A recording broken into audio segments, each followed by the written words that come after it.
Eating crow is an American colloquial idiom meaning humiliation by admitting wrongness or having been proved wrong after taking a strong position.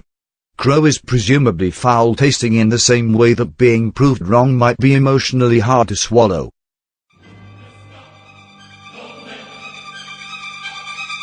You're listening to the Boxing Coalition. And he just broke the guy's heart. The guy had nothing left, and he knew he couldn't last another 4 or 5 rounds. Ricky Wars just smashed his soul. What it is, let's get it. Fuck that, get your chest, nigga. You hear me? Let's get it. Go kick his motherfucker. Get that motherfucker in there. Let's see you do this. Little step back, bang, bang, bang. Little step back, bang, bang. Bang, bang, bang, bang, bang, bang. Try and stop it. Bang, bang. Here I come. Bang. You want to throw sometime? Bang. Body shot. Boom, boom, boom, boom. And go to the body. Kill that body. You took his nuts, now you gotta take his heart. Yeah, take his whole soul away. Yeah, get out of here, Gail. I'll see you later. Fight some incredible. Get out of here. He was higher than a motherfucker. I'll tell you, he was stoned as fuck. No, it's only a majority decision if there was an even score. There's no even score here. You're an official, right? You're an official of the state. Well, then you don't understand how to score. Oh, my God! Unbelievable!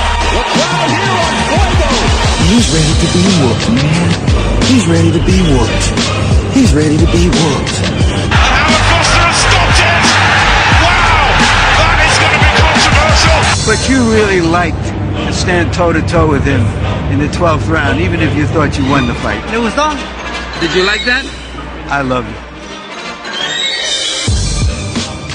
Hi, and welcome to the Boxing Coalition, a place to discuss anything boxing. We have a rotating panel of hosts that consist of Kimo, My Alpha, Cam, Daniel Lim and MV Chu. If you want to have your say, call in on Skype, just add Box Coalition, and get involved in the show.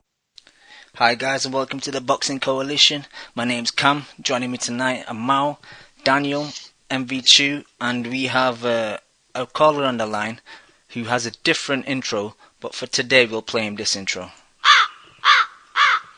And that caller is Roos, because Roos chose Collazo, but we'll go into that in a minute. Yo guys, how's it going? How are you, Cam? How are you guys? Yo. Excellent. What's up, Special. Excellent. Yo, who wants to go first? Come on guys. Let's jump in. Actually, what do you want to jump into first? Do you want to jump into... Man, look at Cam, so elated that his boy finally won a fight, man. It doesn't happen often, or it doesn't happen... Yeah, I have to kind of take in the enjoyment when I can, because it might not happen again. But, I can sense his giddiness over the airwaves, man. This is the giddiest I've been for a while. He's like a little boy who got a cookie, Okay. But what do you want to start off with? Seeing as though you're talking a lot, Dan, go on, you choose a subject. Let's just start with the bum ass fights and get that shit out of the way first. So, okay. Okay. Let's just start off with talk about Khan? No.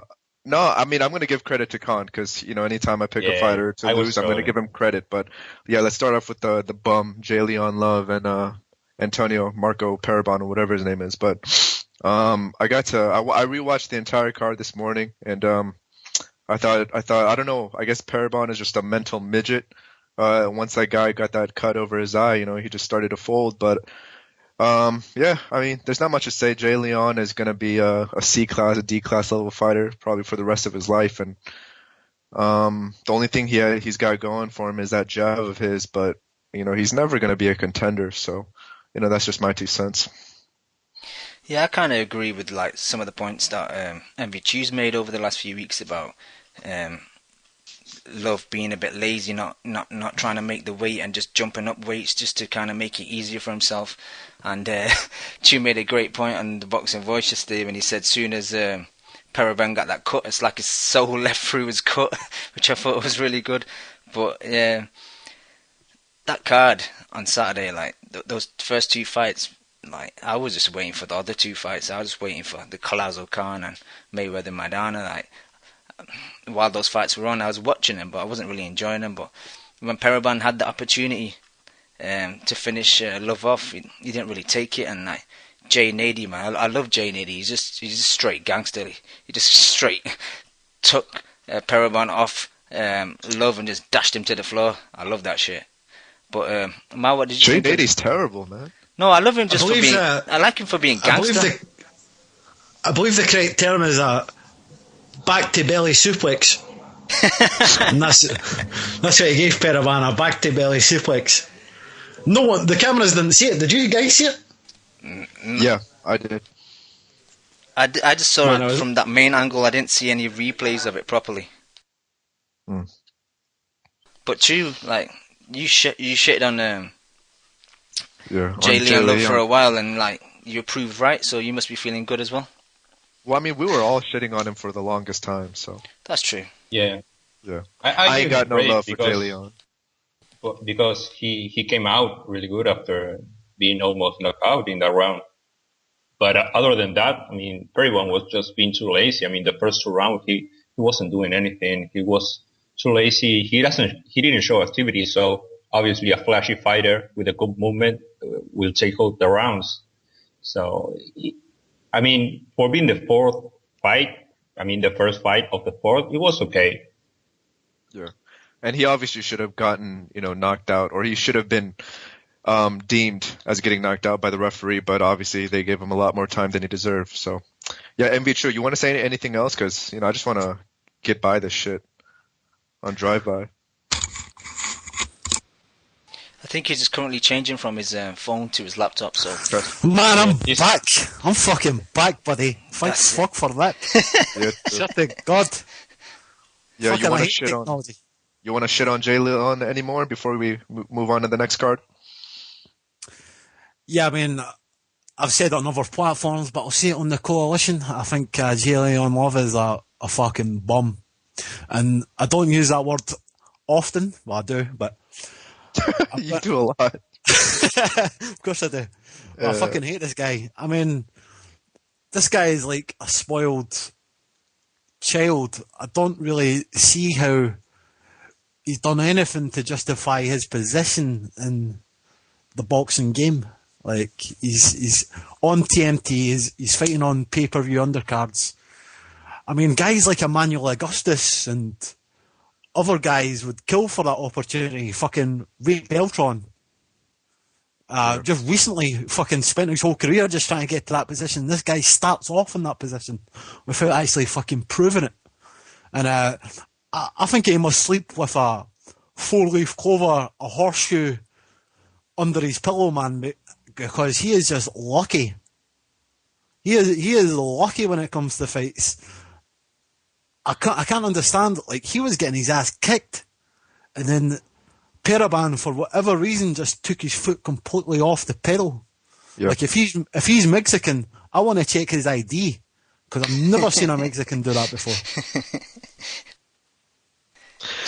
Check his passport. I totally agree 100%. You want to move on to the Broner show? Yep.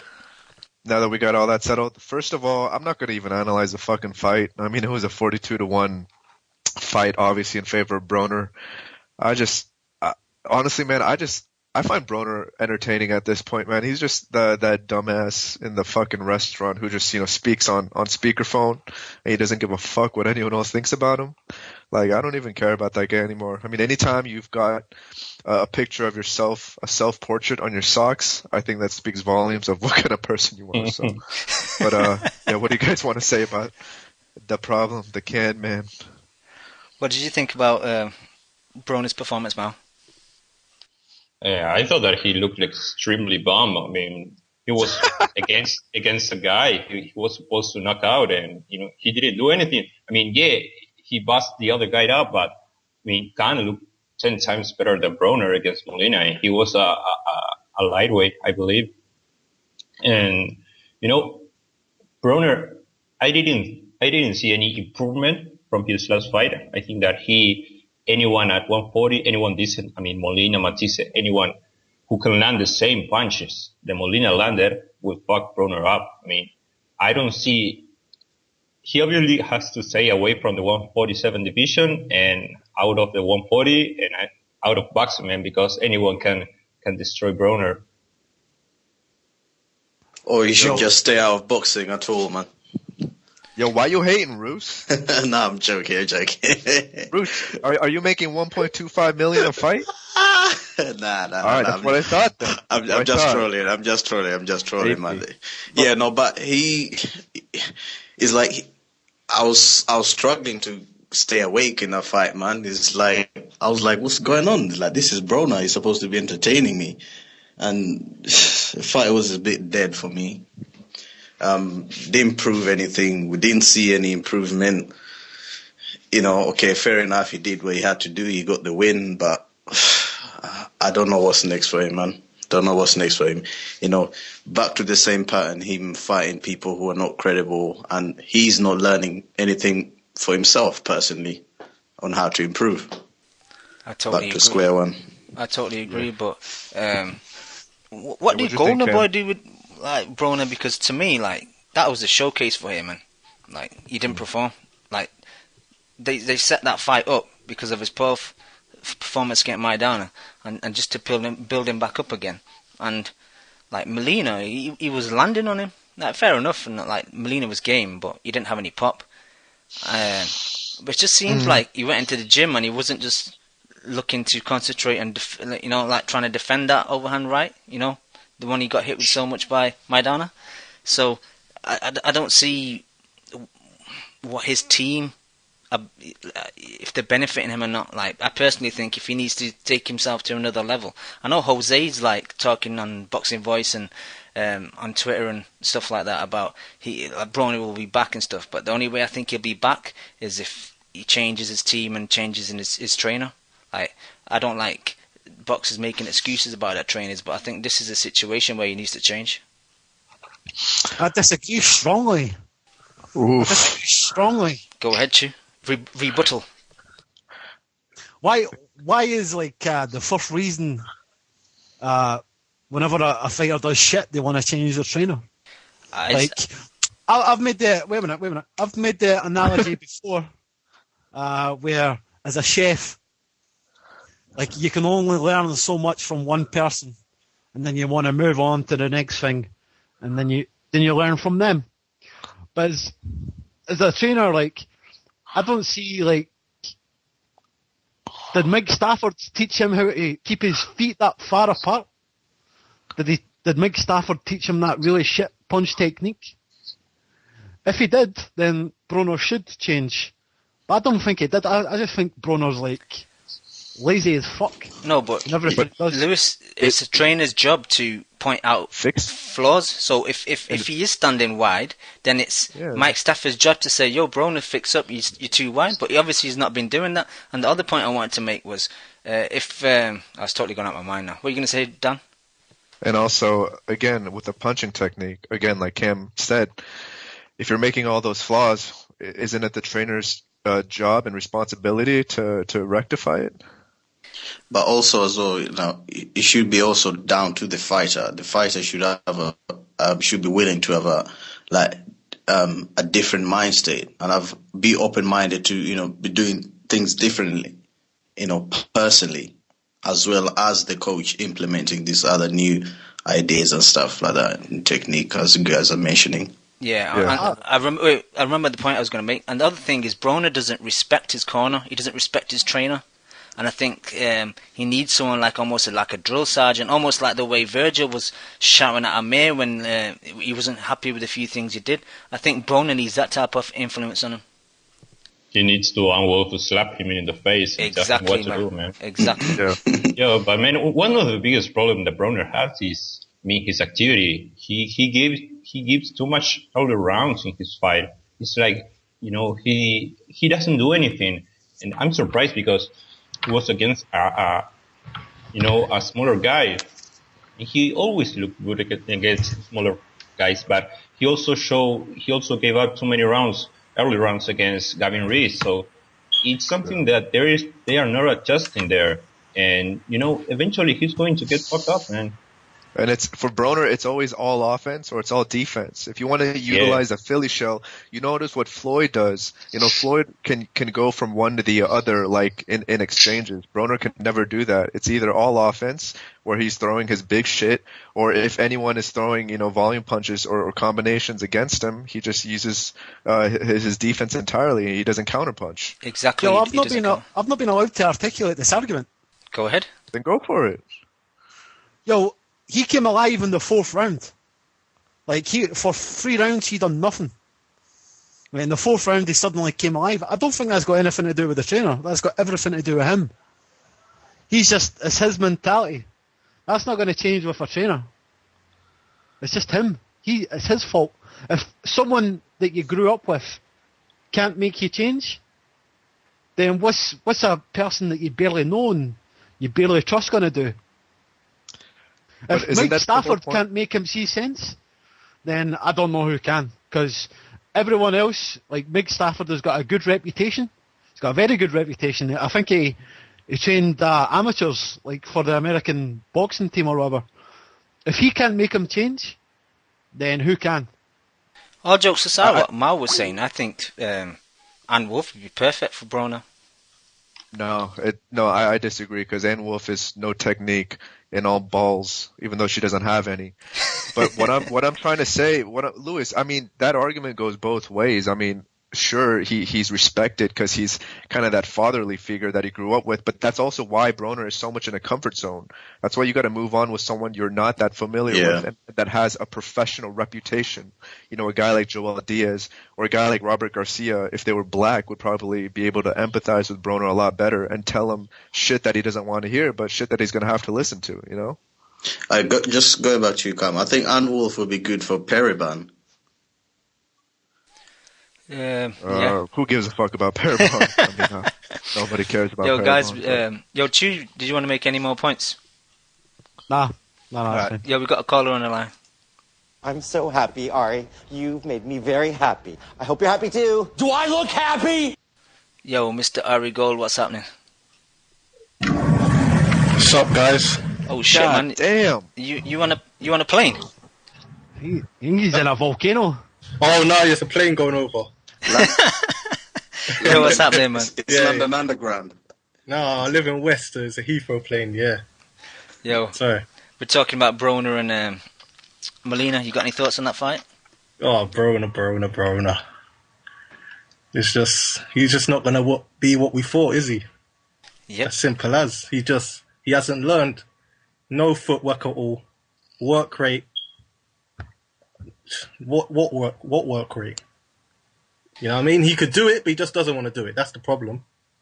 Yeah. And I can't believe it, but I can't remember what round it was. I could hear his corner giving him instructions, and he told them to stop. He told them to be quiet. I can't remember what he said, but he said something like, "All right, man," or something like that, as if to say, "Leave me alone." Yeah, like I was said, shocked. No respect for his corner. I've never seen that before. And remember when he kicked out at Paulie when he had that Paulie fight? Yeah. And then on Saturday, he's wrestling in Molina to the ground and shit, man. Yeah, he had to take a point off for that, man. You can't just throw your opponent down to the ground like that. Exactly, like the guy's got no respect for boxing. Like, it's boxing, it's not wrestling. And he's clowning. He's just clowning around. And that's a showcase fight. You're supposed to look good. You're supposed to knock him out. All right, Molina's never been knocked out before, but still, you're supposed to at least dominate. Yep. And he's getting caught by overhand rights, just like against Maidana, with ease. He thinks he's got the shoulder roll. He doesn't. All he does is kind of swivel a bit with it. He doesn't move his hips. He's just moving his head a bit back. Yeah. He's open still. 140. He's gonna get. He ain't gonna do nothing. The thing is, they've took him down to 140 to try and make him get established down there, and I can't even see him doing much there until people like Danny and maybe Matisse if he goes up to 47, but I can't really see him dominating 140. Yep. I think Monocle78, sums it up best in the chat. He says, Broner is a cunt, move on. And I agree. I agree with your sentiments, Monocle. So, okay, we'll move on. Fuck it. Let's go to Khan's versus Collazo. Go ahead. Cam's daddy. No, come on, Cam. Khan's my cousin, man. He's my little cousin. Go on, Cam. Right, this is like the episode I've been waiting for, and it lasted about 2-3 months. So you got some napkins by your side, Cam? Nah, I've got the lube. I've got the lube. Wipe off that ejaculatory shit.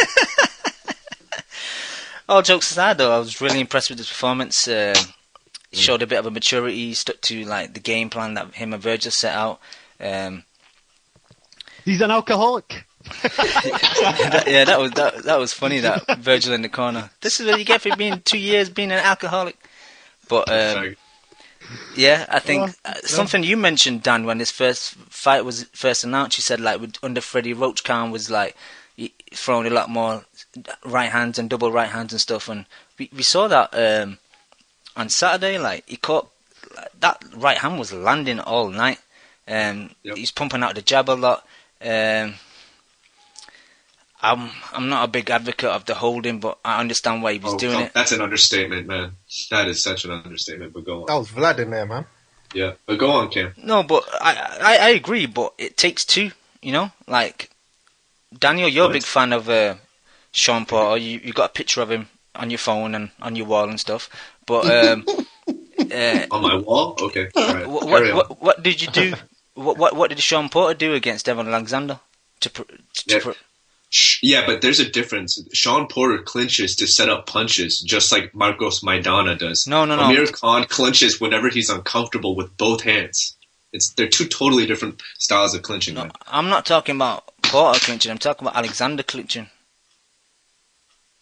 Devon Alexander clinching. What does that have to do with? I hate Devon Alexander. Yeah, but what I'm saying is though, every time Alexander went to clinch Porter, he was punching him, and he wouldn't let him do it. That's what Collazo should have done, but he didn't do it. He looked lost in there. Dude, that's not a relevant argument, man. I fucking hate Devon Alexander. So what are you trying to make? What point are you trying to make? The point I'm trying to make is it takes two to tango. If he's getting held, he needs to do something about that. He needs to keep the jab in Khan's face so he can't get close to him being held. Or if he's being held and he has one arm free, keep punching Khan until the ref does something about it. That's the point I'm trying to make. Nah, come on, man. So what, are you going to give other fighters like Andre Ward and B-Hop a pass? I understand your argument, but I mean, it's the same reason why I hate fighters like Vladimir Klitschko. I mean, of course their opponent can do something about it, but it's still extremely difficult when the fucking referee doesn't really call it that often.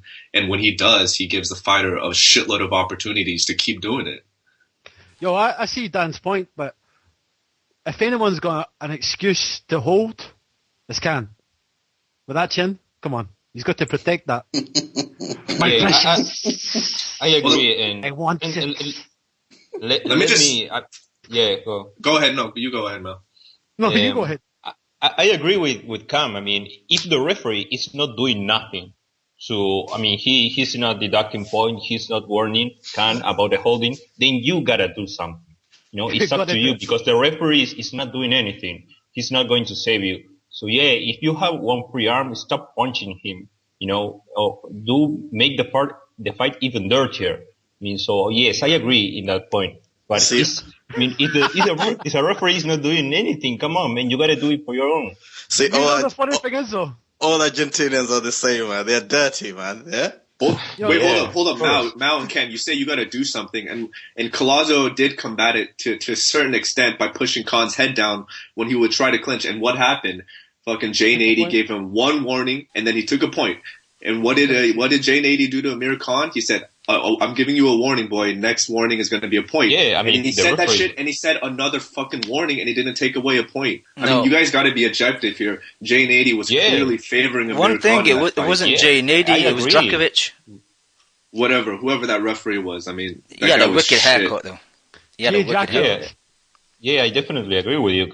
Sorry, Dan, but you know, this thing happens in fights, and you got to be ready for it. You're a professional.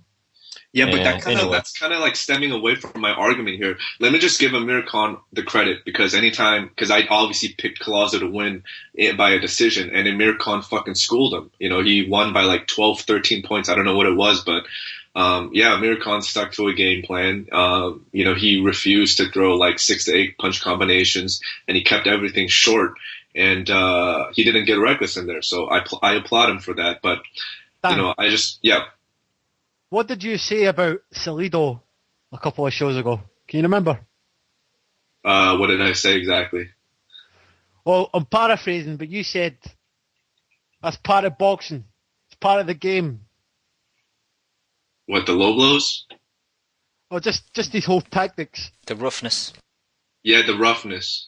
I agree, but I'd rather see roughness because it equates to action and throwing punches. It's not like clinching where you're fucking stopping the action altogether. I can't stand that shit. The clinching's like the lesser of the two evils, man. That's like... No, it isn't. Because I'd rather get clinched than low blowed. Yo, but that's not my argument. I'm talking from an entertainment perspective right now. That's why I like what Marcos Maidana did. He fought kind of dirty, similar to Salido, right? But I love Marcos Maidana's style. I'd rather see that. I don't mind fighters, punching other fighters in the nuts and shit. It's entertaining. I don't want to see fucking fighters clinching and shit because they can't fight on the inside. Fuck that. Right, there was two of types of clinching going on. There was one obviously when he was just randomly just hugging him. But a lot of the times when Khan was throwing the jab off, Collazo was leaning down to his left, and then he'll come back under. So his head was always low. So like if he's not doing that, Khan won't put his hand down on his neck, So like I said, it takes two. He brought that upon himself. Yo, I've got a special message to all the people on Twitter saying that fight was fixed. That Collazo threw the fight. Come on, man. Who the fuck said that? No, I mean, do you not see it on Twitter? I've not seen that. No. Is that Jab 77 spreading rumours again? No, man, it's on Twitter. People are saying that fucking Collazo threw that fight. They got a phone call, probably from Al Heyman a couple of weeks before the fight, and saying, okay, throw this fight. Well, be a man. Admit you picked wrong. Yeah. Be a fucking man. Eat your crow like a fucking masculine male. Do that shit. Who the fuck is this Jass in the chat? He says Daniel said Collazo would win. Now he's acting like he knows it all. I'm not even... Oh. You fell off. Dad's been kidnapped. More ways than one you fell off. No, let me tell you something about the clinching. Come on. I give him credit for doing that because, what we always say about Khan, when he's in a tough situation, he doesn't know how to fight. He goes to fight when he gets up from a knockdown or when he's in a tough fight, like against Marcos Maidana. He wasn't knocked down, but he was in a real tough fight for him. And now he shows us that he can hold. So, I won't criticize Khan for doing that because I think that it's a new thing that he learned and he put into practice. And it's better to put that into practice before you actually need it because he really didn't need it to do that in this fight. But eventually if he faced Thurman or Porter or Collazo or Maidana again, he might need it to hold. So I won't criticize Khan for doing that in the fight. And he showed me that he changed. We talk about Broner and that we didn't see anything different from him, but we saw a different Khan. Even though he takes a lot of shots, he proved that, if he goes through that situation where he might get knocked out, then he will have a new weapon to survive, a new strategic. Are you calling it a weapon? Yeah, well. You call clinching a weapon? It's a tactic. Yeah, sorry, it's a tactic. English is not my first language. Come on, man. It's a tactic. I think for me, it's like it was a substitute for something. It's like, the old Khan was explosive, fast, and he could, throw a combination. He's still got a little bit of that, but it's not as quick as before. Now it seems to be he's been substituted with the clinching. It was like it's been around Andre Ward too much or something. Oh no, I see what you guys are saying, but yeah, we got another caller on the line. All black ski mask, glove, tuck the thing. Ski mask, swing. I still got the black ski mask to throw on. Ski mask. Yo, all right. First of all, do you want one portion of crow or two portions of crow?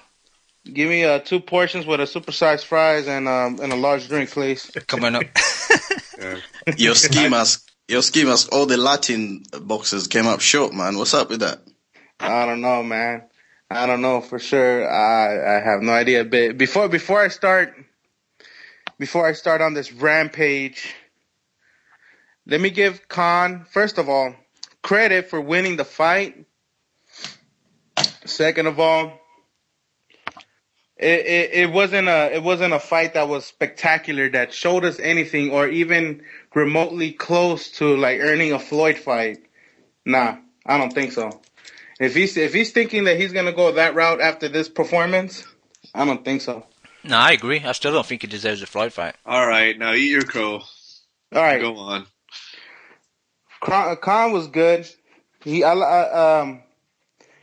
was good, a good fight in a way. I just didn't like the whole clinching, him grabbing. He didn't let Collazo. I mean, that's the point of the boxing game: hit and not get hit. But come on, man. He pretty much fought the whole fight like Andre Ward. As a matter of fact, this whole fight reminded me of Klitschko and what was that? Povetkin. Yeah, I agree. It wasn't that bad, but to a certain extent. Yeah, it brought me flashbacks to that fight, man. Klitschko and Povetkin, man.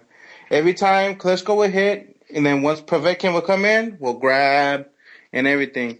It's very frustrating, man. And for the fans, I don't think if you're trying to get a spot with Floyd and you're calling yourself, oh, I'm the best, I'm a natural 147-pounder, this and that. I grew myself into the weight. I didn't eat my way up. Come on, man. If with all this bullshit that you're talking about, man, you should at least show us at least 1 or 2 rounds where you could just hang in there, just go toe to toe, And then after that, if you want to go ahead and grab, that's cool. But at least show us 1 or 2 rounds where you could actually go toe to toe, man. I disagree, Joe. That logic. Why does he need to do that? Why does he have to? Why does he have to do that? He convincingly beat Collazo. Why does he have to try and go toe to toe when he knows he's got a bad chin? That's a stupid tactic. Let me just say something though. I mean, this fight, it's so apparent that Khan nuthuggers are coming out. I mean, Chef in the chat says any tactic to win should be acceptable if the ref allows it. And again, I'm giving Khan full credit for winning the fight. But whenever Andre Ward, Bernard Hopkins, and when those fuckers fight, we shit on him. And now we're gonna give them a pass because it's Khan. I'm not giving him a pass. I said I thought it was very excessive to hold him. I mean, god damn, and also, I mean, Amir Khan. The thing about him is, let me pose a question to you guys. Isn't the reason why you guys are so enamored with Amir Khan is because of his exciting style and his willingness to take chances and his vulnerability? But if that Khan on Saturday night is going to be the Khan we see for the rest of his career, is that really the same guy that you grew up to love and support? I think Khan's career is only 3-4 years left because as soon as he loses his speed, a lot of him is gonna go. So I see Khan retiring maybe in his 31, 32. Yeah, but that's not my question though. But is that Khan that you saw on Saturday? Is that a fighter that you root for that hardly? Not with the clinching. You know what I mean? I would enjoy if Khan fought like that for the rest of his career, but with less clinching. Because I love the way he was pivoting out. I love the way he was using all the ring. Like Collazo could have done better to cut it off. He was just following him. He wasn't cutting off the ring as well. But you know what was funny? It was like when he knocked out Collazo, the first thing he did was to run. He was literally running. I was like, what the hell is up with this guy, man? I noticed that as well, but maybe it's just the way he wants to get in the corner straight away so the ref can do the count straight away, Some guys take ages going over to the corner and then they pick up the count late. Let me add another thing, man. I was going for Collazo, but I think in my opinion, Collazo could have done much better, man. If you're the champion, you're supposed to adjust to all this fucking bullshit, man. He wasn't champion. Huh? He wasn't a champion? I thought he was. Oh, hell no. Oh, it was a round though. Maybe the Brooklyn champion or the fucking alcoholic champion. Collazo. I'm sure Collazo was a world champion. Hey, he's the champion. A long time ago. Hey, he's the forever blessed champion, right? No, not even that. No. Yo, Louis Collazo's a grandpa. Yeah, man, that's crazy. He is. Fucking 32 years old. Yo, I read that in the Boxing Voice chat yesterday. I thought it was a joke, but yeah, that's crazy. Hey, man, you know what they say, man? Once you go Hispanic, mom and dad start to panic, baby. We start popping babies. Yo, guys, man, we got another caller on the line. Let me find his intro. Long live the king of all kings, and we say, long live the king, long live the king. Yo, what's happening, King J? What up, guys? What's going on? Yo, first of all, that was an excellent call on the Boxing Voice last night. Man, I had to, man. I had to fucking it right there. If you call, you can't fucking stop talking because as soon as you stop, all right, hold on, and bam, mute. You don't get to talk again. So that's true. You have to get it all out in one go. First of all, man, you guys wasted the first 10 minutes of the show talking about that fucking bum love. So I might rate you 3 stars now. Yo, I'm gonna come to your house myself, man. But man, on this Khan thing, what up? Can we try telling these guys, man? Well, they have to learn the hard way, Jay. They have to learn the hard way. Keep it real good, Jay. Keep it objective. I'm gonna keep it real, man. And I mean, one of the things that I did say that was gonna be a big factor in the fight was the speed, man. Was the speed, and the second, man, was what the fuck was Luis Collazo thinking, man? I don't understand how he was not catching Khan, man. Khan was moving to his strong hand. He was pivoting to his right. Khan was pivoting towards his right, towards Collazo's strong hand, which is his left. And this man was not hitting him, dude. I don't understand what the fuck was going on, man. Yeah, no, but Collazo's best punch is that right hook, though. So I actually kind of agree with what Khan did. So that's because Amir Khan's a gangster. Yeah, he feared. Yeah. He did not fear, right? He's a Bollywood gangster, right? Nah, man. I think there was a shitload of excessive holding, man. But some of the things, man, like where he was holding down his fucking head, that had to do with Luis Collazo too, man. You know, it was kind of one on, like, kind of both sides, man. But the excessive holding was way too fucking much, man. Does this show that Khan's like this Mayweather shit? Like, nah, man, they need to stop this shit, man. Why can't it be Khan and fucking, I don't know, someone else, you know? It doesn't have to be Mayweather, man. They need to stop this Mayweather bullshit, man. It doesn't revolve just around Mayweather. There's way better boxers around, man. Because he's Schaefer's favorite, man. I agree, though. I agree with King J that, you know, like, he doesn't deserve that fight. Maybe if he beats another, like, top 10 welterweight, then perhaps. But even then, like, there's people I think that deserve the Floyd shot more than Khan. Wow, that's big of you, Cam. Hey, Cam, can I eat my crow? Go ahead, man. Let me just serve it up.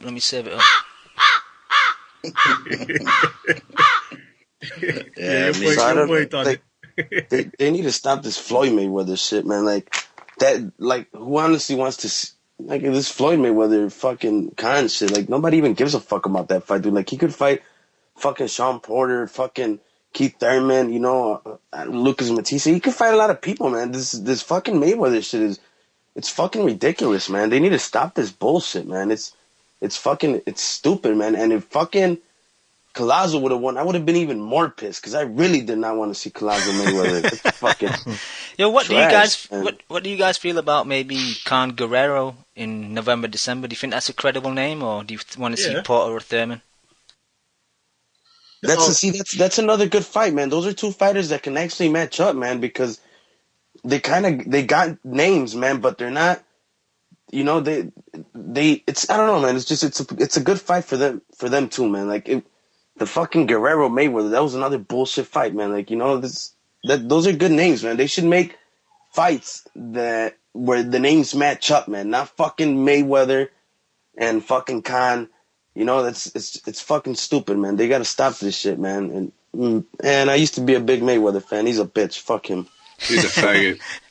Yeah, man. He's a fucking faggot. He's a fucking faggot. How is he a faggot? Yeah, I don't understand where this come from. How is he not? It's just, dude. The way he sets everything up, man. It's like before I was like, all right, whatever, man. But it's like it's every time someone fights him, if it's not by everything that he says, there's no fucking fight. And I'm tired of this shit, dude. Like, why couldn't Maidana fight with the fucking gloves he wanted? Like, it's something simple as that. It's nothing big, man. But why does it have to be, oh, well, if you don't take him, we're not fighting? Like, come on, man. How old is this guy? Come on. Wait. All right, go for it, Chu. Go for it. The guy he's fighting is 16 pounds or something heavier than him. Oh, don't know. Okay. Oh my God! Come on. You guys are questioning his masculinity. Did he make the weight? He did make the weight. Okay, that's it. Case closed. What else do you want me to say? Listen, the point still stands. He's fighting a heavier guy, a heavier, stronger, bigger puncher. Yeah, but he made the obligated contract weight. He made the fucking weight that was agreed upon in the contract, whereas he wasn't able to use the fucking gloves that were agreed upon in the contract. He fought the brawler at his game, and he still found a way to win. All right, first of all, are you hold on. Are you saying that Mayweather chose to fight toe to toe because he wanted to please the fans? At the beginning, no. But then he just thought, fuck it. I'm going for this. No. Come on, Chu. How many times have you seen Floyd fight? He said the same shit against Guerrero. He said, I'm going to go toe-to-toe against Guerrero. I want to give the fans a show. And what the fuck did he do in that fight? He ran like a chicken. So wait a minute, who won the fight to you, Dan? Of course Floyd did, but you're trying to give Floyd credit right now for fighting toe-to-toe. Like, come on, dude. Listen, now wait a minute. Regardless of whether he chose to or not, he fought toe-to-toe and he won. That's my point.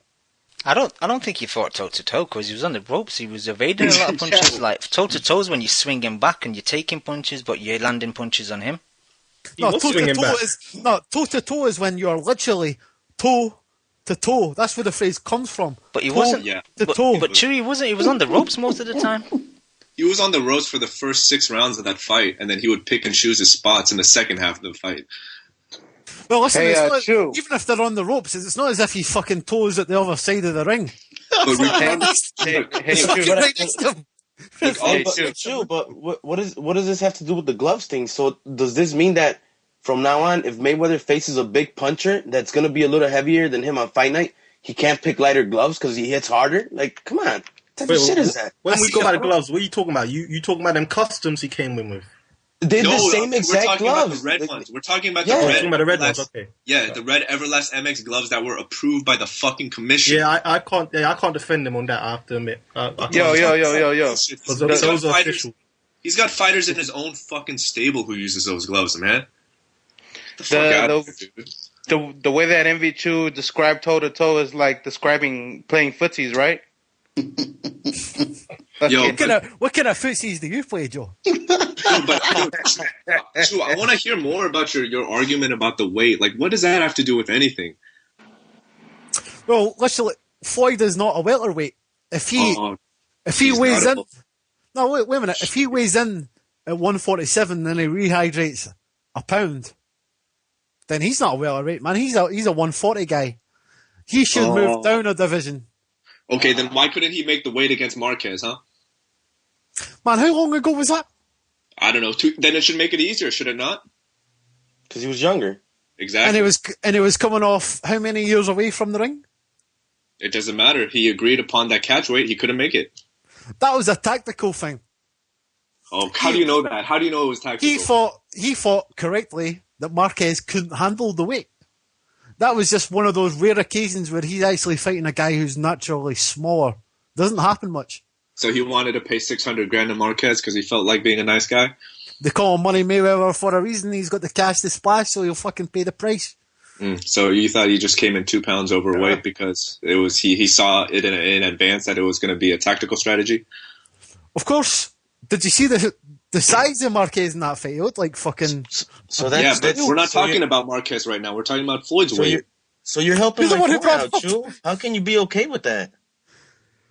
Be okay with what? I brought up the fight. How can you be okay with these tactics Mayweather's doing, man? Like, I think this is bullshit. Like, if it came down to the point on fight night, you know, if the boxing commission was really fucking, you know, they were 100% legit, they would have been like, okay, well, you don't want him to fight with the gloves and we already approved them, then fuck you. The fight's over. You're going to get sued however millions of dollars and this shit, it's not going to happen and that's it. You know? I mean, what the fuck is happening here? We're telling you can fight with those gloves and you don't want to fight them, then that is your decision to not fight. Because we already said that they, you know, he can fight with the gloves and you don't want him to fight with them. Well, the fight's off and you're going to get sued whatever millions of dollars. That's it. I'll be honest with you, I don't really agree about the gloves, but how do you know that those gloves, have you tried those gloves on? How do you know that those gloves aren't like oven mitts? Because they're Everlast. It's a credible company. But this is what I'm saying. It doesn't matter what me, you, or Lim think. I mean, professionals agreed that they're good gloves, man. The commission. Exactly. Why do fighters? So it doesn't matter what we think. Gloves? Why hasn't the commission approved that glove so many fucking times before? Dan, I was talking to you offline about this, so I'm going to fucking bring up this argument, yeah? Let's presume that, okay, Floyd let Maidana pick the gloves that he wanted. It wasn't in the contract or anything, okay? So Floyd lets Maidana pick the gloves that he wanted. Then he lets him rehydrate to the weight that he wants. Then, and during the fight, he gets away with fucking murder. So who's the A side in this fight? Jesus Christ. What does the rehydration weight have to do anything with it, Chu? All of it together, the full 360, the fucking dirty tactics, the fact that he's got Alex Ariza in the corner when he spent fucking years criticising Manny Pacquiao. Right. He's the fucking reason he was criticising Manny Pacquiao, and now he's fucking saying it's okay to work with Alex Ariza. So fucking, how is Floyd the A side and all this shit? Eventually he's got to fucking draw the line somewhere. Okay, the first two points you made, I think they're moot, because first of all, Maidana, the gloves that he fucking picked, which were signed and obligated to in the contract, it was voided by Floyd because of his bitch assness. And secondly, the weight that Maidana came in at 165, I mean, there's no stipulation against Maidana coming in at whatever the fuck weight he wants to come in at, because he fought at welterweight, which is Floyd's comfortable weight limit. If this fight was at 154 and he rehydrated like 18, 20 pounds, then I guess I would somehow see your argument. But in this case, I don't think it's relevant. And thirdly, you want to talk about his dirty tactics and whatnot. I mean, I'll give you that. I'll give you credit for that. But a lot of those rabbit punches that people were criticizing Maidana for, I didn't think they were deliberate. That's just the fact that his overhand rights are so wild. Well, we've got other people on the line, so I want to definitely open it up. But I just want to say one last thing. The whole thing combined, especially the Alex Ariza thing, as well as the gloves, as well as the weight, as well as the dirty tactics. Dude, I think the whole thing combined. You can't combine all that shit together, though, man. You got to look at it case by case. You got to look at it case by case. Why not? Why can't I combine it, the whole thing? Because they're all separate issues that were agreed upon in the fucking contract, except the third point that you made. The whole thing combined just shows the relationship between the two. Floyd's been nice to him. Floyd's been fucking great to him. He was nice to him. So he was trying to play fucking mind games a day before the fight and not letting him pick a fucking fighter's glove, right? How do you know it's not a genuine concern? Okay, you're trolling now. I mean, I'm fucking trolling. No, wait a minute. I'm not fucking trolling. I'm genuinely saying, did you see the quotes that Floyd said? He says, I want to have a life after boxing. It's boxing. You get punched in the fucking face, man. We'll agree to disagree. But yo, guys, we've got another caller on the line. Jose is all about the sexy name. I'm bringing sexy back. Jose. Yeah. What's happening, hey, boys. Jose? I don't know, man. I just caught you guys right now. I have to agree with Chu, though, man. At the end of the day, Floyd is the A side, man. If he chooses the glove, he chooses the glove. What the fuck kind of argument is that? So you're the A side, so you can do whatever the fuck you want, even if it goes against the rules? You know what, Dan? Look at other sports. They get to decide the venues. Like, they get to decide whatever the hell they want, they pick. Boxing's still a sport, and at the end of the day, the A guy still has a competitive advantage on certain things. At the end of the day, though, they still both have to step into a fucking ring, and they both have to hit each other in the face. Mayweather had the same gloves as Maidana. What's the big deal? Did anyone say anything about when Ray Leonard did it against Hagler? Dude, all right, that was 20 years ago. I mean, I'm just saying, though, it's A-side It's A-side tactics. But Jose, he wears those gloves because he has fucked up hands. I guarantee you 100%, if he did not fucked up hands and he could get the advantage on the power, he would not wear those gloves. All right, hold up. Let me present an example. When Oscar De La Hoya made Floyd come up to 154, and he got to choose the ring size, and he got to choose the size of the gloves, all of that shit is bitch-ass moves. I agree. But it was all signed and agreed upon in the fucking contract. The shit that Mayweather pulled on Friday with the gloves, they were not in the contract, man. Well, then you know what? Then it's Maidana's fault for being an idiot. It was obviously there was room within the contract that Floyd could make certain stipulations, man. There had what are you talking about? No, there wasn't. Floyd was just acting like a prima donna. Contract. What are you, Daniel Limit Associates? You were there with the lawyer checking out the contract?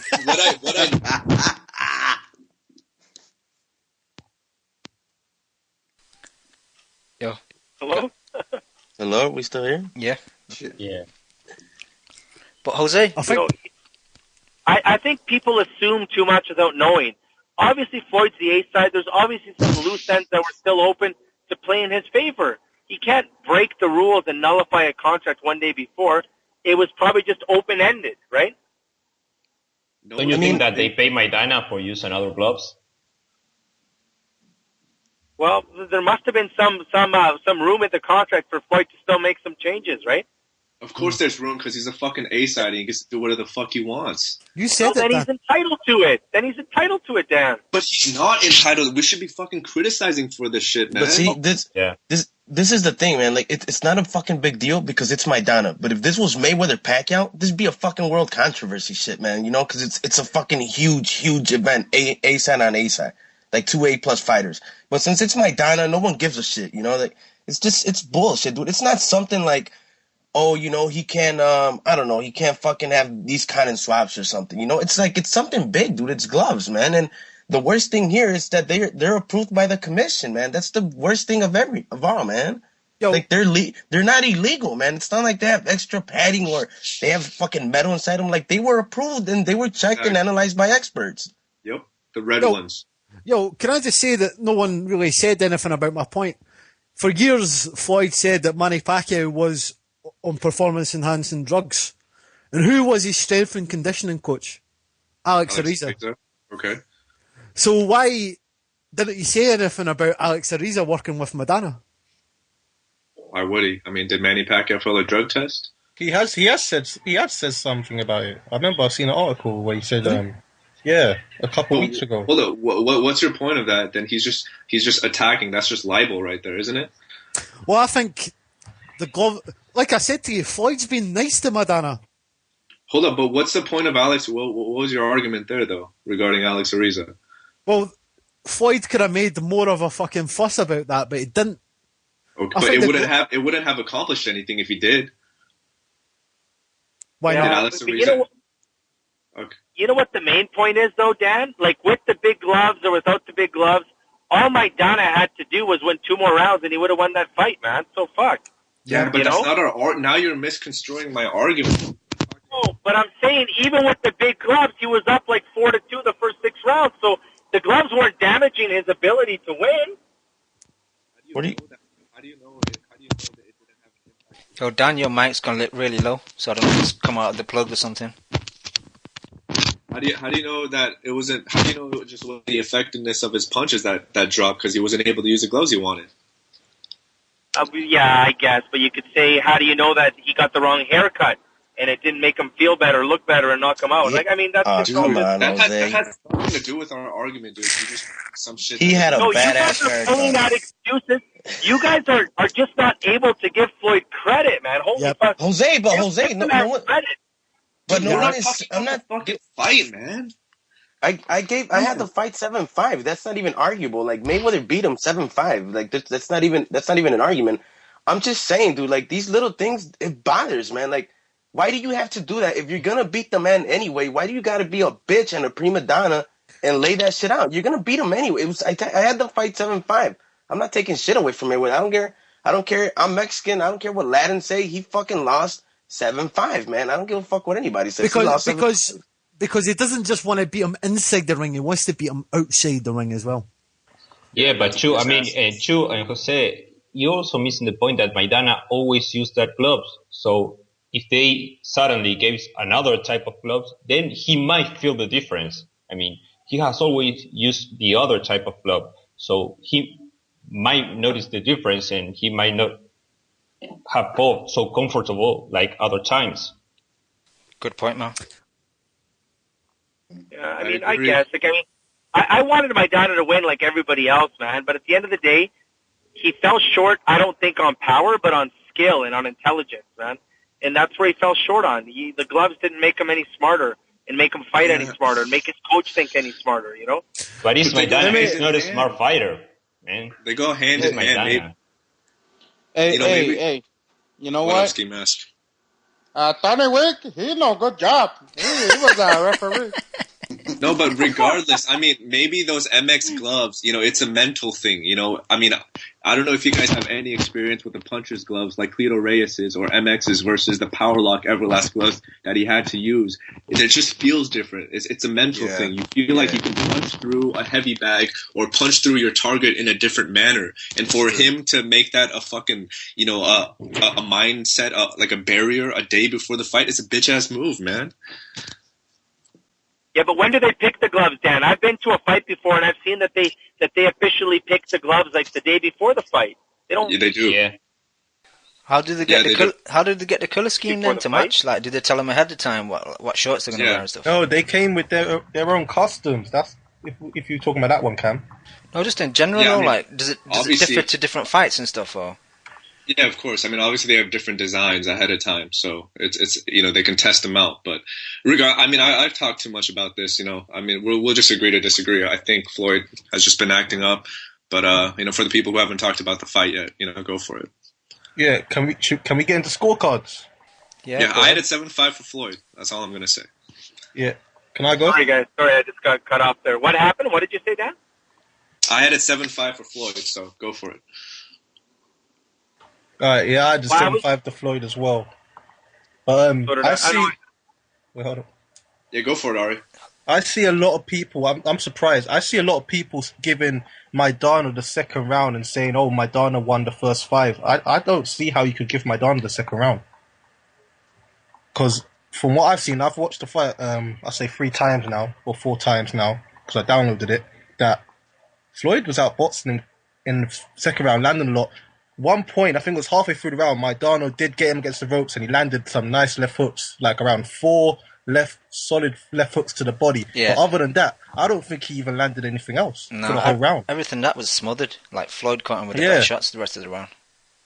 That's why I don't understand how people give him the second round. That's all I'll say. But other than that, I say 7-5 to Floyd, and I gave him the last round as well to Mayweather. I see a lot of people giving Maidana the last round, but I give Floyd the last round. But he swept. After 6, I gave him all the rounds. But then I gave Maidana 11. I think he did do good in 11. And then I think I might have gave Maidana 8 as well, actually. But then other than that, Floyd did good from round 6 onwards and just took over, in my opinion. But Ari, you gave 11 to Maidana? Yeah, I did. Damn, I gave 11 to Floyd and I gave 12 to Maidana. Floyd had a good, I think it was the first minute. He had a good first minute. Then other than that, he didn't do anything for the rest of the round. And then Maidana putting the pressure on the rest of the round. But I think Floyd did catch him with a nice right hook, right hand at the end of the round. But I thought that Maidana did more over the whole round. So I gave Maidana the round. But that was a close round. That was a swing round. So I gave it to Maidana. Cam? I had it 114-114. It was a very close fight. There was a few swing rounds, so I wouldn't mind if people said Floyd won, and I wouldn't mind if people said Chino won. I definitely gave the second round to Floyd. The last 2 I give to Maidana. I just thought towards the end Floyd was running a bit, like he wasn't catching him clean as much. A lot of the night Maidana was smothering his work, but towards the end he was, I think because the pace kind of caught up with Floyd, he was slowing down a bit and he was catching him a bit cleaner when he had him up against the ropes. But when it comes to a rematch, like, I don't mind either way. Like, I'd like to see it again, but if we don't see it and Floyd moves on to another opponent, I won't mind that, because I'd like to see Maidana Khan too. Not to bring Khan up again, but I think that would make a good fight, because Maidana's come on a lot better than he was, and I think that'd be a good fight. I don't think that'd be good for your boy though. In my opinion. He faced him once. I think he can face him again. You think? Maidana wants the rematch actually. No, does he? I gotta eat my crow for Maidana too. Like I never thought that fighters could really improve, after they're like 28, 30 years old, but Maidana's improved a shitload since 4 fights ago. Yeah, Garcia's done good with him. And it's the shakes. I think I did say last week that I did not see this happening, but I did say, I don't know if you guys remember, I said the first 6 rounds or the first 5 rounds, Maidana will be bull rushing like he did Broner, and he might have success. Of course, he had more success than any of us could have expected. But it was fun to watch. Yeah, Lewis, you had a draw like me, didn't you? Yeah, I had a draw, man. I thought I had Maidana up 4-2 after 6. I thought the cut, first time in his career that Floyd had been cut, obviously it caused him problems. He kept dabbing on it and shit. But then they got it under control, and then he kind of took control of the fight. And yeah, I had a close fight, and I think Maidana would win a rematch. You think you win a rematch? Why? I just think Floyd's getting old, man. I just thought an old Floyd would use his footwork more and kind of get out the way and shit. And although I never thought Maidana caught him flush on the chin ever in the fight, not once, he was still getting to the body, like, surprisingly. Like, I was really surprised how much he got Floyd to the body, man. I thought it was a mistake fighting Broner beforehand and then going straight to Maidana in terms of, like, Al Heyman and stuff, because if you want to talk about a perfect stale matchup for Floyd, it's Broner. You know, Broner's shit, but his style is very kind of similar to Floyd, and it's just like perfect preparation for Floyd. So he's been practicing how to get past the shoulder roll and stuff. He's been fucking training for that shit. So it's just like a smooth transition. Hey, Chew, Floyd let Maidana hit him on purpose, right? For the fans? That was some BS. But that just shows Floyd's heart, man. You can listen to the past shows. I've shat on Floyd before. But when the going got tough, he got fucking going. You need to give him respect, man. I never shitted on Floyd for what he did in the ring. Never. I still think Floyd would beat Manny Pacquiao easily. I don't. I do. And I'm a Pac-tard, but I still keep it real. I do. But Mal, what was your scorecard? No, I watched it with friends, and I was completely drunk, so... Good boy. You know, the first round, I didn't score the fight, and I watched it again this Sunday, but not entirely. I had things to do. He was still hungover and shit. Yeah, but I was impressed. I mean, I can guide you through my thoughts when I was watching the fight, and I thought, well, Maidana is doing really good. I mean, but you know, at the end of the fight, I thought that Floyd won, but you know, for the first part, I thought, man, come on, Maidana is doing really good, and to me, it was kind of funny because 2 years ago or 1 year ago, you know, Maidana was fighting Alexander, he was losing against Khan, and you could never imagine Maidana fighting against Mayweather. First, the fight taking place, it was unthinkable. And second, Maidana, you know, making a fight against Floyd, it was incredible to think at the moment. And, you know, I was really happy for him. It was a good performance. And he fought the fight that he's supposed to fight. I mean, I think that he deserves the credit, and credit to Floyd too.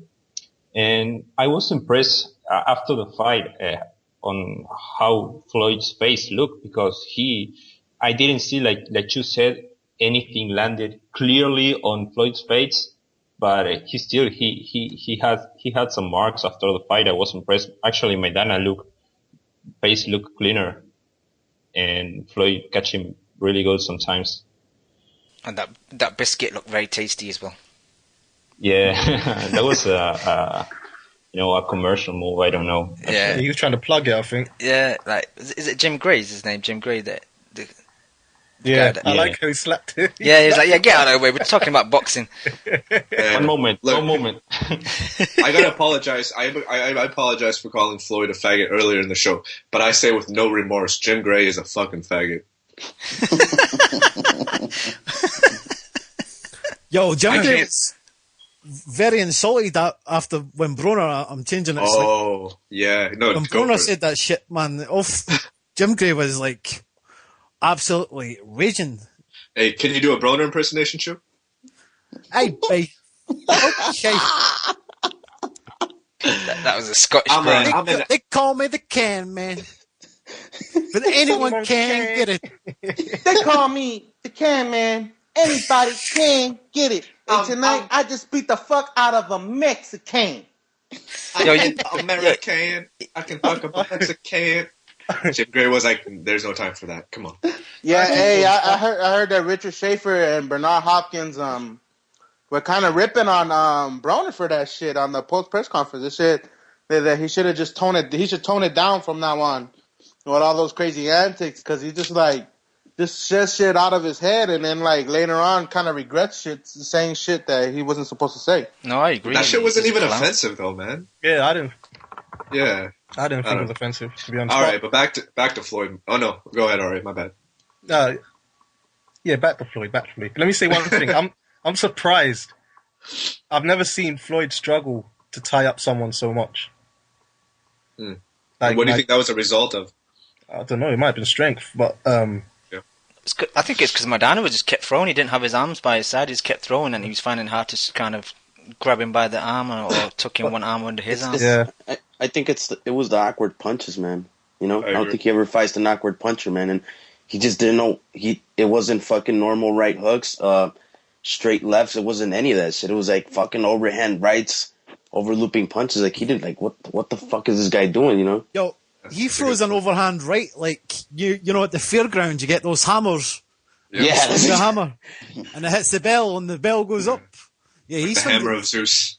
Yeah, he's got the strangest overhand right I've ever seen, man. It's undefendable. I don't know if you guys saw this part, but I think it is after the third or fourth round. Like Tony Weeks gave him like a stern warning about those hammer shots, and in the break in between rounds, Garcia went up to Tony Weeks and he said, "But that's his punch, man. That's his punch. You can't take that away. That's his punch." You know what I mean? Yeah. What do you think of that, Dan? Do you think that was a good tactic by Garcia, or do you think it was unnecessary? Because if Weeks is going to start taking points, he's going to do it anyway. Do you think what he did helped? I don't know. I didn't answer that question, but it's a great punch. I think it did help, man. Because he didn't, like, you know, he let that shit continue on after that. You know? Yeah. Yeah. I love. Oh, my bad. Go ahead. And another thing that I thought that was kind of fucked up, man, was that, you know, he was too quick to break up on the inside, man. Like you could see Maidana starting to go to the fucking body, and Mayweather would hold his arm, and he was like, Maidana, he gave no fuck. He was trying to work him with the right, and right away he would stop that. And I was like, man, let him work in the inside a little bit more, you know? I agree with you halfway there, because I think Tony Weeks had to adjust to it just like Floyd did. For the first half of the fight, he was letting that shit slide a lot more. And then towards the second half of the fight, the rounds that Floyd, you know, kind of dominated, whenever Maidana would have one hand left to still punch, he would still force them to break up. But Dan, do you think there was too much clinching in the Maidana-Floyd fight? On Floyd's part? Just in general, like, do you think there was just too much clinching? No, because that's the clinching that I'm okay with, Cam. We were talking earlier about Khan. I hate that kind of clinching, but there are ways you can clinch where it's offensive-minded, you know, like, you know, when I spar, I always try to get one hand kind of wrapped around my opponent's elbow so I can, you know, throw body shots with a free hand or throw like kind of overhand punches. I mean, it's a tactical game plan that a lot of fighters don't know how to utilize. Yeah, true. Because interestingly, like I wanted to look at the stats of the clinching, and in the Khan fight there was 67 clinches, and in the Maidana Floyd fight there was 76. Right, but there was action. Yeah, but I clinches. No, there was action, but like there would have been action in Khan's fight if Collazo would have been better. Do you know? It was a one-sided fight only because Khan was good and Collazo was shit. You know? Yeah, but back to that Collazo fight, man. That's why I said, like, yeah, I understand. Yeah, we should be shitting on Khan, you know, because he overdid it, man. But it's like, dude, it's Collazo's fault too. Like, dude, how are you a fucking professional and you don't have an answer for that? You know what I mean? Like, dude, if he's throwing those dirty tactics, you know, throw a fucking nut shot, throw something, you know, do. Like, hey, stop doing, you know, you gotta have some type of, I don't know, some type of answer for that, man. Like, you can't let this guy just fucking do that shit to you for the whole fucking fight. Yeah, that's a completely fair point, but it doesn't alleviate any of the flack that we should be giving to Khan, though. Okay, listen, guys, I wanted to play a soundbite before when we touched on Khan Collazo, and now that we've gone back to it, I'll play it because it was from Wood last night on the Boxing Voice. Like, Wood's really grown on me, and I thought his call last night was excellent. And I'm going to talk about Khan. Collazo didn't have a plan because Khan was hitting him in his motherfucking face. He had a plan until he got hit in his fucking face. And then When he got punched in his face, his plan got changed. When he got punched in his face. Then he started dropping his hands. That's what Mike Tyson said. Everybody got a plan until they get punched in the face. When Khan punched this nigga in his face, his plans changed. And then he started doing stupid shit because he got punched in his face, and that's the fucking truth. I like to sit up here and talk shit about Khan too. If Collazo would have dropped this motherfucker 3 times, people be talking hell of a shit about Khan. I'm just trying to call this shit how I fucking see it, man. Khan dropped it. What else do you want Khan to knock this nigga out cold? Then you gonna give him credit? He beat this motherfucker up, dropped him, and you still saying he looked like shit. What the fuck he gotta do? He got killed. He got chopped his motherfucking head off, and you still say he looked like a bitch. What the fuck? Jesus fucking Christ, man. He ain't look fucking like he was running. That's how this nigga fight. He always fight jittery like that after he got knocked. Hey, Nestor, you got knocked out a couple times. Your ass would be jittery too. He in a fucking fight. How you expect this nigga to look, man? But he's still doing his thing. Your ass would be jittery too. Wood sounds like a character from The Wire, man. From the extras. He's from Baltimore, that's why. Wood's the man. I love Wood. But what he says is true, though, man. Like, Khan gets no respect, no love. Khan kicked the shit out of a guy. He won 11 rounds of the 12, knocked the guy down 3 times, and people still want more. Did he have to beat up the ref and the trainer too? Like, I don't understand. No, but but the thing we're is that shitting on him for the clinching right now. Yeah.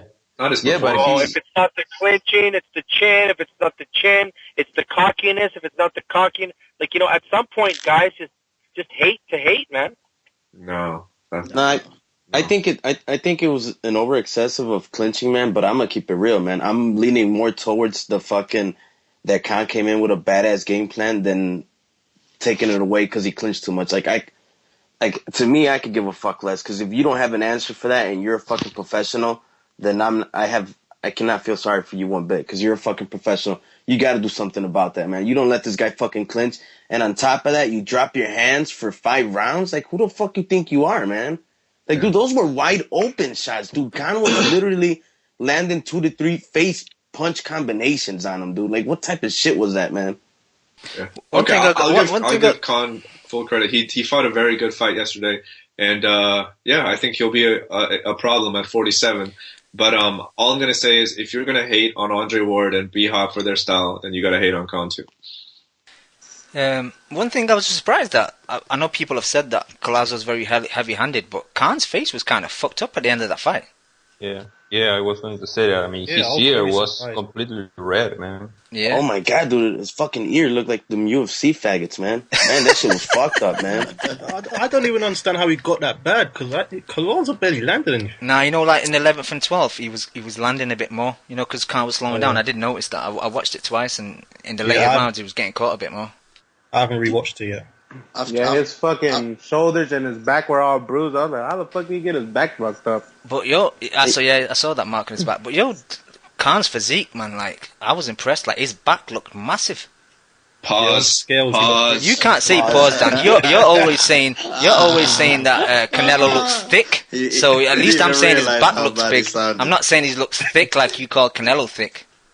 Yo, but Canelo's a sexy motherfucker, man. Those two different stories. No. Jose's a sexy one. Don't use that word for anyone else. James Dean. Hell yeah. Can we jump back on the Broner, man? I honestly think if Broner would have fought, look. If Broner would have had even fought the other Molina, the one that Lucas Matisse fought, man, I think Broner would have got a second loss. No, I agree. I want that fight. I want that fight next. There's guys that are like just hated on. Right? There's Broner, there's Khan, there's Mayweather. Like at the end of the day, the fight's do the talking, man. But why don't you guys wait till he gets beat up and then you could call in and say, "I told you he was a sack of shit." He did get beat up by Maidana. He did get beat up by Maidana, buddy. Did you forget that? Oh, I could tell you one thing. He also hurt Maidana more than Floyd hurt Maidana. That's for sure. He got it with an Floyd won the illegal fight. punch. Floyd won. Exactly. It was after the bell, but all right. Well, Jose, try to defend Broner. Defend him. I like AB, man. He's entertaining. He's fucking skilled. He's got power. He's got a fucking chin like no one else. He's got power? He's got power, man. He hurt the fuck out of my... That's why he couldn't get Molina out of there, who's a career lightweight? Well, hey man, there's been a lot of guys that have struggled. Matisse struggled with a career 135. Come on, man. But this is a guy that hasn't fought in 16 months, Jose. Oh well, all I'm saying is I think it's too soon. You guys are being a little too premature with Broner, man. You guys will feel after silly that performance. No, we're not premature at all after that performance, in my opinion. Yeah. Jose, all jokes aside, what is it about Broner that you like? I like his speed. I like his strength. I just like everything about him, man. There's nothing you really like his I don't cock. like. You like his shits. Hey man, do you like the work rate? I like his work rate. I like his you're trolling, man. Hey, yo, that was a setup. That was a setup. Trolling, dude. That was a setup, man. That's what I'm saying. I set him up. No, man. He's got amazing endurance. He went the whole Maidana fight, like 12 rounds nonstop. Yeah, he went the whole fight because he wasn't swinging, man. Yo, Ari just set you up with a Marquez trap, son.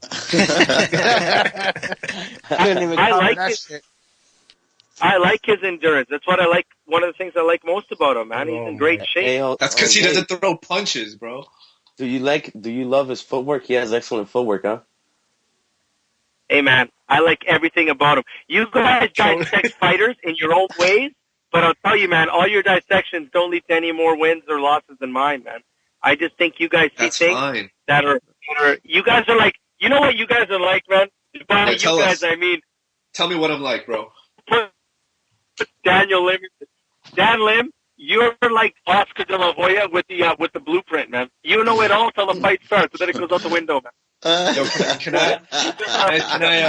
can I still get my 50% share of Golden Boy? Can I still get my 50%? Hey, I'll take it. Hey, I'll even wear fishnets if I can get that type of money. But are you gonna take pictures of it? I'll shoot videos, man. I'll shoot videos and upload that shit to WorldStar, bro. You know what? Man. Everyone has a blueprint until the fight starts, man, and that's just the reality of it, you know. Did you guys hear about Oscar De La Hoya before the fight? Yeah, I watched it. Yeah.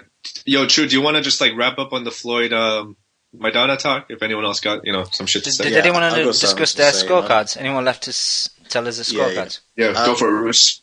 My scorecards, I gave Maidana 1, 3. I gave him 5 and 11, so I had it 8-4. But I was more critical of Maidana because I was even talking to Chemo on Twitter, and we were going back and forth. I said to Chemo, he should have brought his street smarts into the ring, because when he was bullying Floyd, he was getting all the advantages swinging on his side, and then there were some rounds which he tried to box, and I think that's when Floyd started getting more into the gear. Yeah. So what the people who gave this card a draw, if Maidana would have just kept his street knowledge, just bring the street knowledge to the ring, it would have been a different outcome. I think so. But that was my only criticism of Maidana. He should have stuck with the street game plan. I mean, he's a gaucho. He's been robbing people like gunpoint. Bring that to the ring, man. But yeah, that was my only criticism of him. I think he did as much as he could. Like those middle rounds when, like, I agree with you. There were middle rounds when he was trying to box and Floyd was catching him with the right hand beautifully, like counter punching him. But I think because he needed a break, because you can't sustain all that getting up against the ropes and swinging for the entire fight. He needed those few rounds just to catch a break. Yeah, I agree. I think round 7 he tried to take a break and he got absolutely outboxed. I think that might have been Floyd's best round, actually, outnumbered round 7. Yeah. Another thing, round 1, I thought he actually gassed out a bit near the end. Did you see how he kind of fell into Floyd to try and hug him at the end of the round? Yeah, I think it was just high work. I was surprised by his jab, though, one thing I have to say. That's exactly what I was going to say. The jab. Was everybody surprised how nice Maidana's jab was landing on Mayweather, dude? I thought that was pretty good, man. Yeah, and I think it offsetted Floyd a bit. Yeah. It didn't even land. I don't even remember how many times Maidana landed the jab, but it set up everything else, and it helped him, trap Floyd on the ropes. And also, like, Maidana, he showed, like, some boxing savvy in there, man. Like, he was dodging punches, he was bobbing and weaving, like, he looked pretty good, you know. I mean, and I love Maidana because he represents everything, like, about like expectations of a fighter based upon the way they look when they train and shit. You know, he looks terrible when he trains, but that shit don't matter if you know how to fight. So I think the general consensus is we all agree Oscar De La Hoya had the wrong game plan. No, he had the wrong one. Yeah. Well, I don't think he gave Chino a game plan though, right? Yeah, no, but we're talking about De La Hoya's blueprint that you think he loves giving people. Jesus Victor Christ. Ortiz had the game plan. Victor Ortiz had the game plan. Yeah, he's just mentally retarded, so he couldn't really analyze it properly. So he got fucking buried with it in the 6th. Victor Ortiz. Victor Ortiz is a bro. He's a tree bro. Yeah, but go ahead. The way that Victor Ortiz was kind of bull rushing Floyd, pushing him against the ropes and shit. Yeah. You know, Maidana just done that to better effect. Yeah, but it's also true. It's the punches that Maidana has more variety in his punches, and his best punch, that right hand, he can throw it in so many different angles. Yeah, like I said, I thought him fighting Broner beforehand gave him the perfect warm up. Yeah, that's exactly what I forgot to say about that too. That was an excellent fucking point, man. I just thought that it was like you couldn't find you could not find a better fucking sparring session than that. Like, it was like, this is it right here. And, next you're fighting this guy. Like, he didn't know that, but it's like, all right, I already fought someone similar to this guy, Yeah. That's why I think if Canelo beats Lara and he learns how to, like, fight a little bit more aggressively, like, say if those two guys, like, rematch for Floyd's 49th fight, I think that'd be a good-ass fight. Can you see him staying at 154, though? Done. Through Floyd? No. No, probably... Canelo, yeah, I think for a Floyd rematch he would. I tell you what, Devin Alexander looks like a fucking beast right now. Sure, you always do this. You always like change your opinion of a fighter after like two relevant or comparable fighters like fight one another. Man. Why you hating on Devin? Because everyone hates Devin. His own mama hates him, man. I fucking hate him as well, but. Nobody likes Devin. The way he handled, he fucking shut out Maidana. 12 rounds. Yeah, Devin looks like fucking Jalen Love's deformed cousin or something. That's exactly what I said in the chat, man. I said that as well. You said deformed? Yeah, not deformed, but I said he looked like his fucking long lost brother. Nah, but regardless, man, I mean, why would I give Devin credit? I just shitted on Amir Khan, the past 20 minutes, and of course I'm going to shit on Devin Alexander then. No, man. But you know what? Just to kind of clean up on this flow thing, man. I just think that the main key, man. Yo, Jay, your line's cutting out. It wasn't even that Maidana's awkwardness. It's just that he had. Hello, can you hear me now? Hello? Not really, but go wrap up. Am I good now? Shit. Yeah, we didn't hear anything you just said. So if you want to repeat it, go for it. Yeah, I'm just saying, man, that I don't think right here, the key was not the awkwardness of Maidana or anything, man. It's just the fact that he gave zero fucks about Floyd Mayweather. He didn't respect him one bit. Like, he came in the fight looking at Mayweather as if he was fucking Khan or Ortiz. Like, he didn't even give no fuck, man. And Mayweather never expected that, dude. Everybody that fights Mayweather, if you notice, they go in scared, man. Like on a defensive style. Like, I don't want to throw because he's going to catch me, and Maidana gave zero fucks about that, man, and that's what gave Mayweather problems. Like, I guess he never thought he would face somebody that was not going to respect him, and this guy did not give a fuck, dude. He was just going to throw until something landed, man.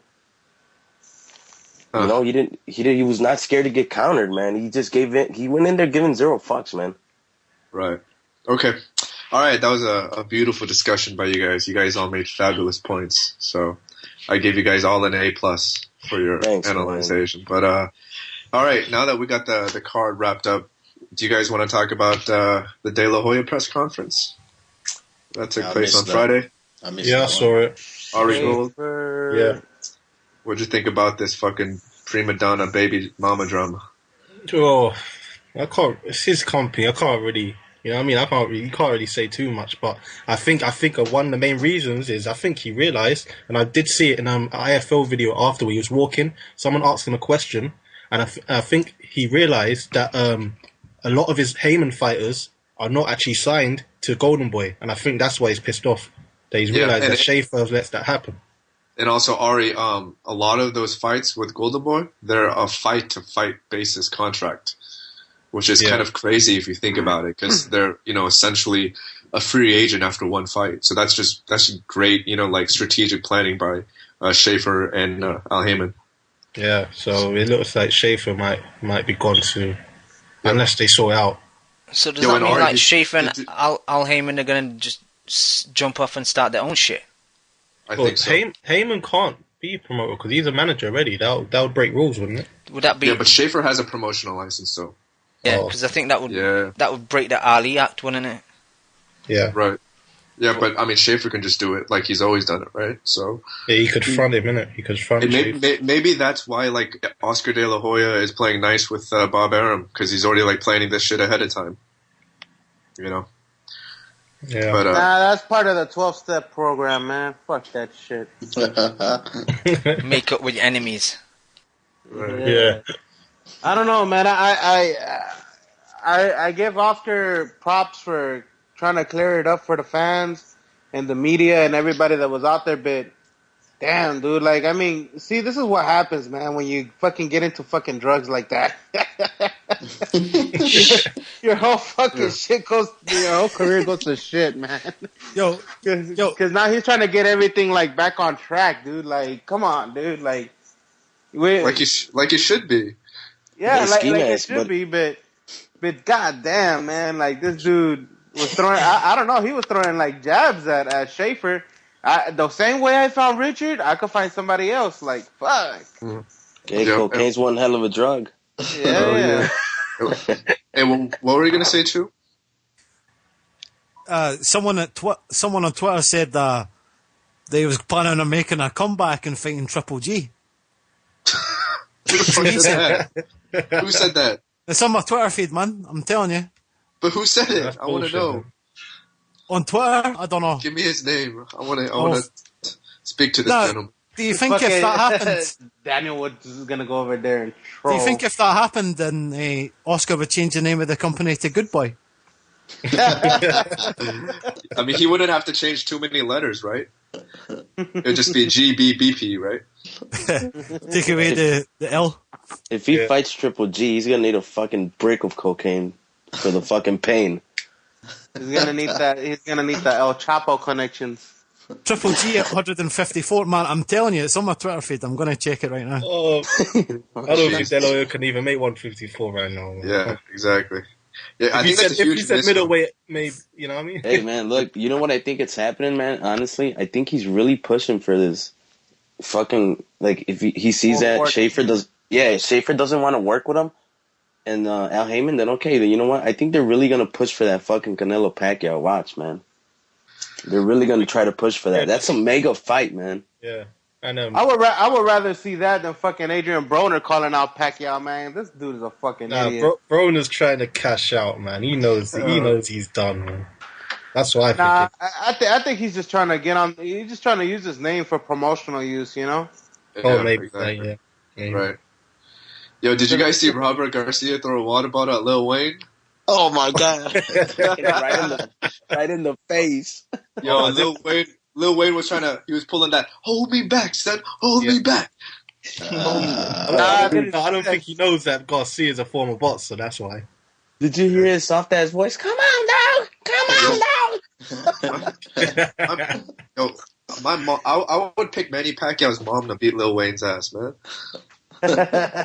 Fucking putting a hex on him and shit, right? Oh man, his intro was terrible, man. When he come out with Floyd, that guy was screeching. What was going on with the other clowns and shit, man? I never thought Lil Wayne was tight, man.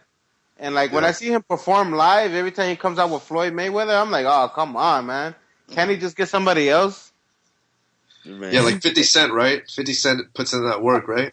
Hell yeah, son. Man. Hell yeah. He holds his belts, boy. He don't walk out just to walk out. Yeah, he comes down. He comes down from the roof on those ropes, right? Like Batman and shit. Fuck yeah, man. Fucking 50 Cent. He like, but not since that they don't get along. He comes out for Gamboa now, Yeah. Yeah. What's up, Jay? God. Hey, did you guys see when he was fucking coming out of the ring, Floyd Mayweather, and Justin Bieber was walking and like he was staying behind, and like fucking one of Mayweather's bodyguards, he pushed him like, "Come on!" He pushed his ass and his fucking I saw that. This shit was hilarious, man. He was scared. He was all like just in his glasses and shit, like, oh shit. Justin Bieber looked like he was going to a George Boy reunion show or something, man. Dude, George Boy or Boy George, man. Like, yeah, that shit was fucking hilarious. Yeah, but yeah. Any other thoughts on this whole like Golden Boy situation? Oh man, I hope that they don't end the Cold War, man, because Golden Boy right now is hot. They're hot, and I want fucking Top Rank over with, man. Fuck that. Fuck you, Joe. What the fuck? Joe, be careful, man, because Bob Arum's MV2's great uncle, so don't disrespect him. Hold on, Joe. But you said you want him to die, though. You seriously? You want this Cold War to continue? Yeah, but Chew, you can't give him too much shit either, because you're the one who's all over HBO's nuts. So you're fucking right, Amar. Hey, but you know what's happening, right? I'm too? Team HBO. They're not ending the Cold War, Chew, because Bob Arum heard the podcast where he said he wanted him to die. So until you apologize, this shit's not gonna end, son. I did apologize, Kid. I said that. I did it on the boxing voice. I apologised. I said I did say I wanted him to die, but now I want him to live because oh my God, he's a good guy. Bob Arum put him under his inheritance and shit. Under his will. I tell you what, that's a good point you bring up though, Kid J, because you just refreshed my memory, because everyone shits on HBO for their fucking biasness. I thought their biasness on Showtime for every fucking one of those fights was fucking ridiculous. Yeah, good point. You can't say that fucking Showtime don't fucking pick and choose their fucking favourites as well. Of course they do. Yeah, they weren't giving Maidana any credit for the body shots that he was landing in the first 4 rounds, man. Man, come on, bullshit. Dude. Fucking Sky Sports, they're fucking, what is it, biased too, fucking Box Nation and all that shit. Yeah, but that's not the point. We all know Sky is biased as fuck. But Stop quick with the devastating blow! Showtime is supposed to be the standard, but... brutal left punch by Scott Quigg! Hey, true. How funny would it be though, if real, like in a fucking interview, they're interviewing Bob Arum, he's like, yeah, I got beef with this guy named MV2 and shit. That's why it's not fucking over. I'd be proud as fuck, man. Oh man, but did you guys hear Bob Arum was kind of throwing shots at the whole MGM fiasco that went on afterwards? No, we haven't heard about it. People getting trapped, inevitable or some shit like that. Yo, did you guys hear Leonard Ellaby trying to explain the glove situation? He was like, the problem we have with the glove is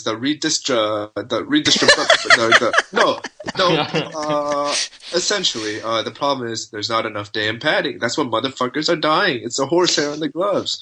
Like, how fucking dumb do you have to be to run a TMT company, man?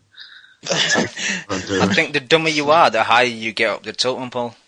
And then they asked Leonard, like, yo, Leonard, can you clarify the situation with the blue gloves or the blue glove or the red gloves? Like, why can't Maidana use the red gloves? The blue gloves the padding is all messed up on that one. It's like these guys don't answer the fucking question, man. And they're just as retarded as fucking De La Hoya's when he's up there on that fucking stand, man. He's fucking smiling when he's mad. Yeah, and I can replace Schaefer, and Golden Boy will move on. And he's smiling like, what the fuck? Yo, did you guys hear, like, I think Floyd gave shit to one of Garcia's team because he was, like, backing Garcia or something like that in the press conference? Yeah, and he said and then, Argentinian, right? Yeah, and then Floyd has, like, 100 nut huggers who says, TBE, TBE, and they clap at everything he says. I mean, I don't know, man. I don't like Floyd, if you can't tell. So, I like Floyd. Yeah. Okay. Nah, I'm only joking. You have to respect these skills, man. Yeah, I do. That's why I think he's still pound for pound number one. See all the shit that he gets up to, it's just insecurity because he's gave his life to boxing. He's had no childhood. He's got the Michael Jackson syndrome.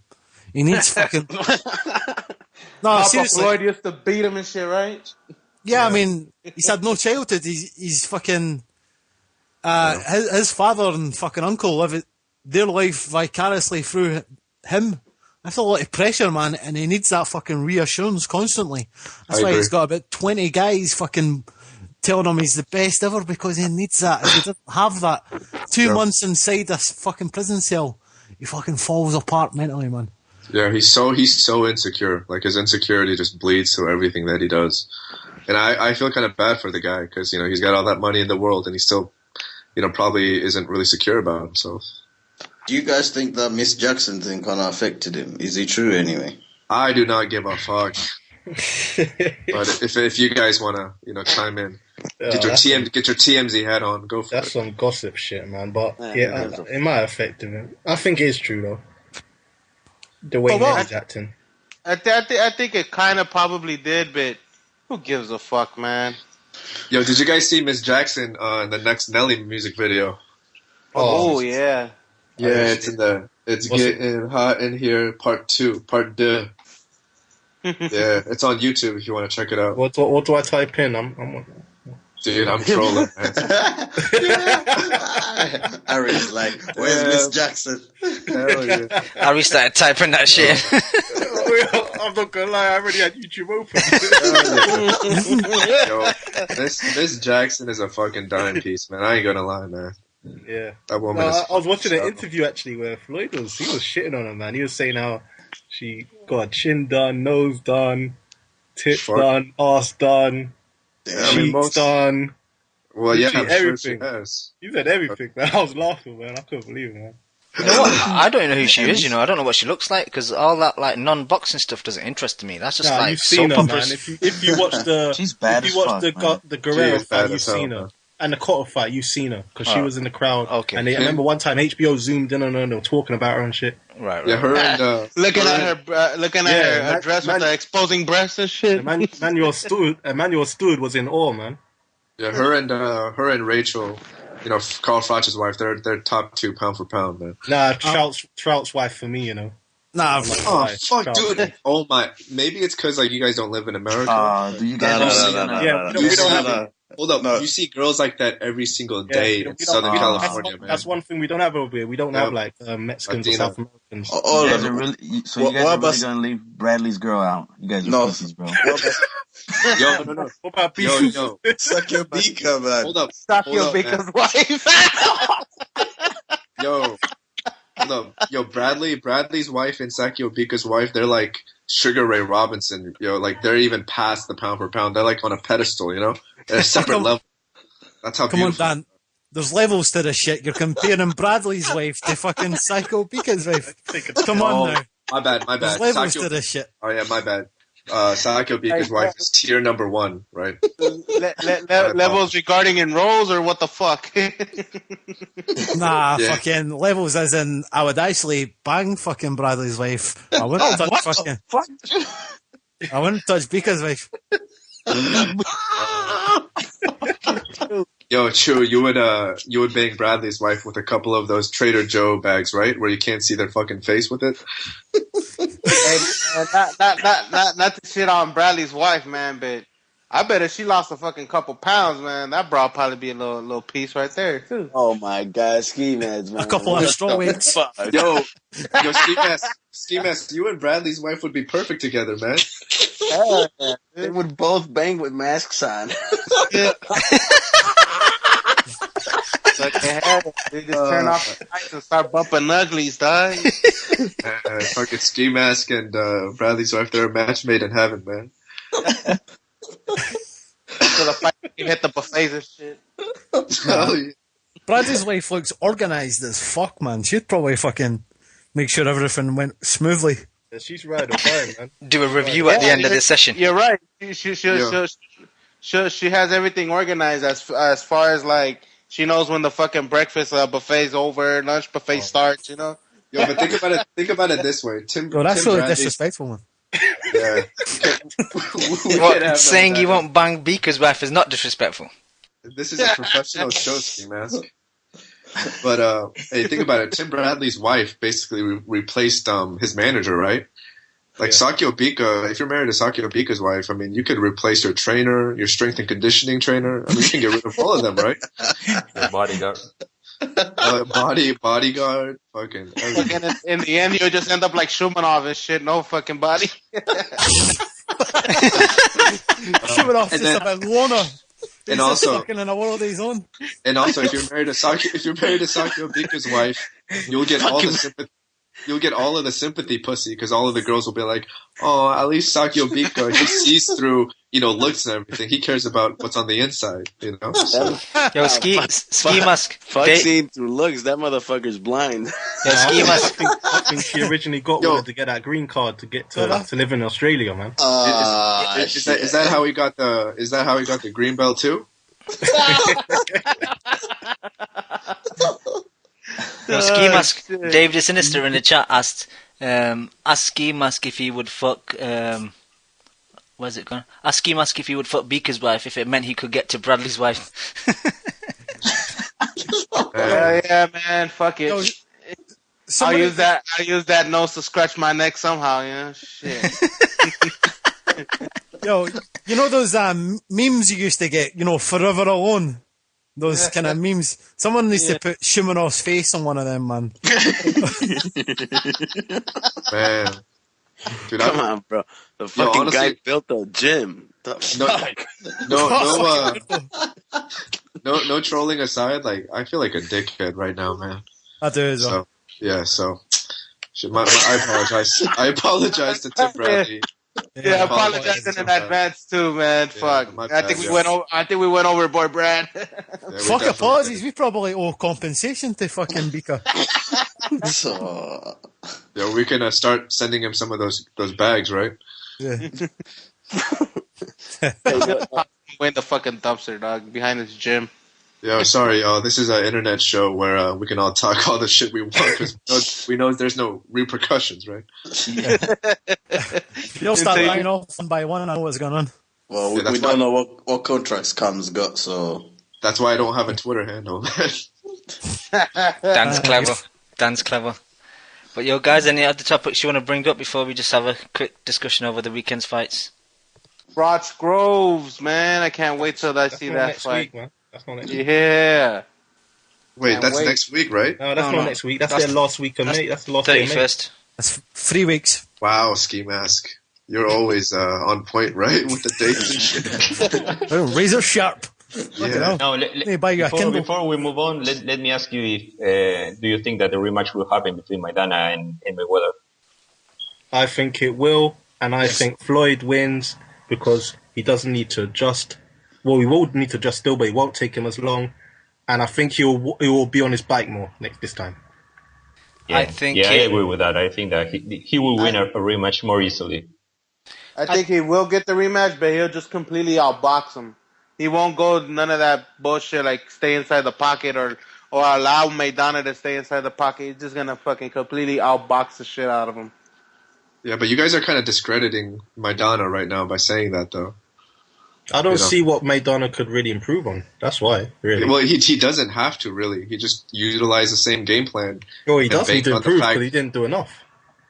Well, I mean, that's the thing. I don't really see Maidana winning. Like, I don't see him. I don't give him much of a chance. But what I'm saying is, I think all Maidana can do is just bank on the fact that Floyd's going to get older, and that's that. So. Yo, I think Maidana's going to win the rematch. At the end of the day, Floyd can't hurt Maidana. Whereas I think Maidana can hurt Floyd. And Maidana flings 1,000 punches. Floyd only throws maybe half of that. So, and is it going to get better for Floyd in a couple of months' time? No. Yeah. It's probably going to get worse. Now fucking Maidana's got the confidence and he's just going to fucking steamroll the cunt. Yeah, maybe he can choose his gloves this time too. Yeah, probably. Maybe. I don't know, man. Hey, do you think that fucking Broner asked Floyd to get the belt back or what? If he could have the belt back? Hey, B. No, that's Furman's belt, man. You'll be seeing Furman fighting for that regular. You know how WA go. They're gonna. Yeah, man. You know what? As a matter of fact, seeing all the interviews with Keith Thurman, he does bring up a good point because I think he is the mandatory after that, right? Yeah, but Floyd, who gives a fuck about mandatories, bro? Trust me, Floyd's not a super. He's gonna be a super champ now because you know how WBA go, and if you got another belt, they say you're the super champ. Yeah, like how they do with Rigo. So they're gonna have him fight for a vacant. Yeah, the vacant regular. Yeah. I wish it was Furman versus Khan. If Khan wasn't so adamant about this Floyd fight, he should really be fighting Furman for the vacant. Yeah. You know what I mean? That would be night for Khan. Yeah, I just want to see him go night, to be honest. Night. See what happens when you feign him and drop it to the body? Feign him and look at me. Yo, I thought Virgil did a good job yesterday. Yeah, he was good. He was good. Yeah, Chemo brought it up as well on Twitter that, and I've criticised Virgil for the last few months about not giving good tactics in the corner, but man, I wish Chemo was here because I thought Chemo was defending Khan by saying that all the B-Hop and Ward fans, they can't talk shit about Amir Khan, which is I guess true, but at the same time, Chemo is the biggest, Andre Ward hater in the world, so you can't really defend Khan either, right? True. Yeah.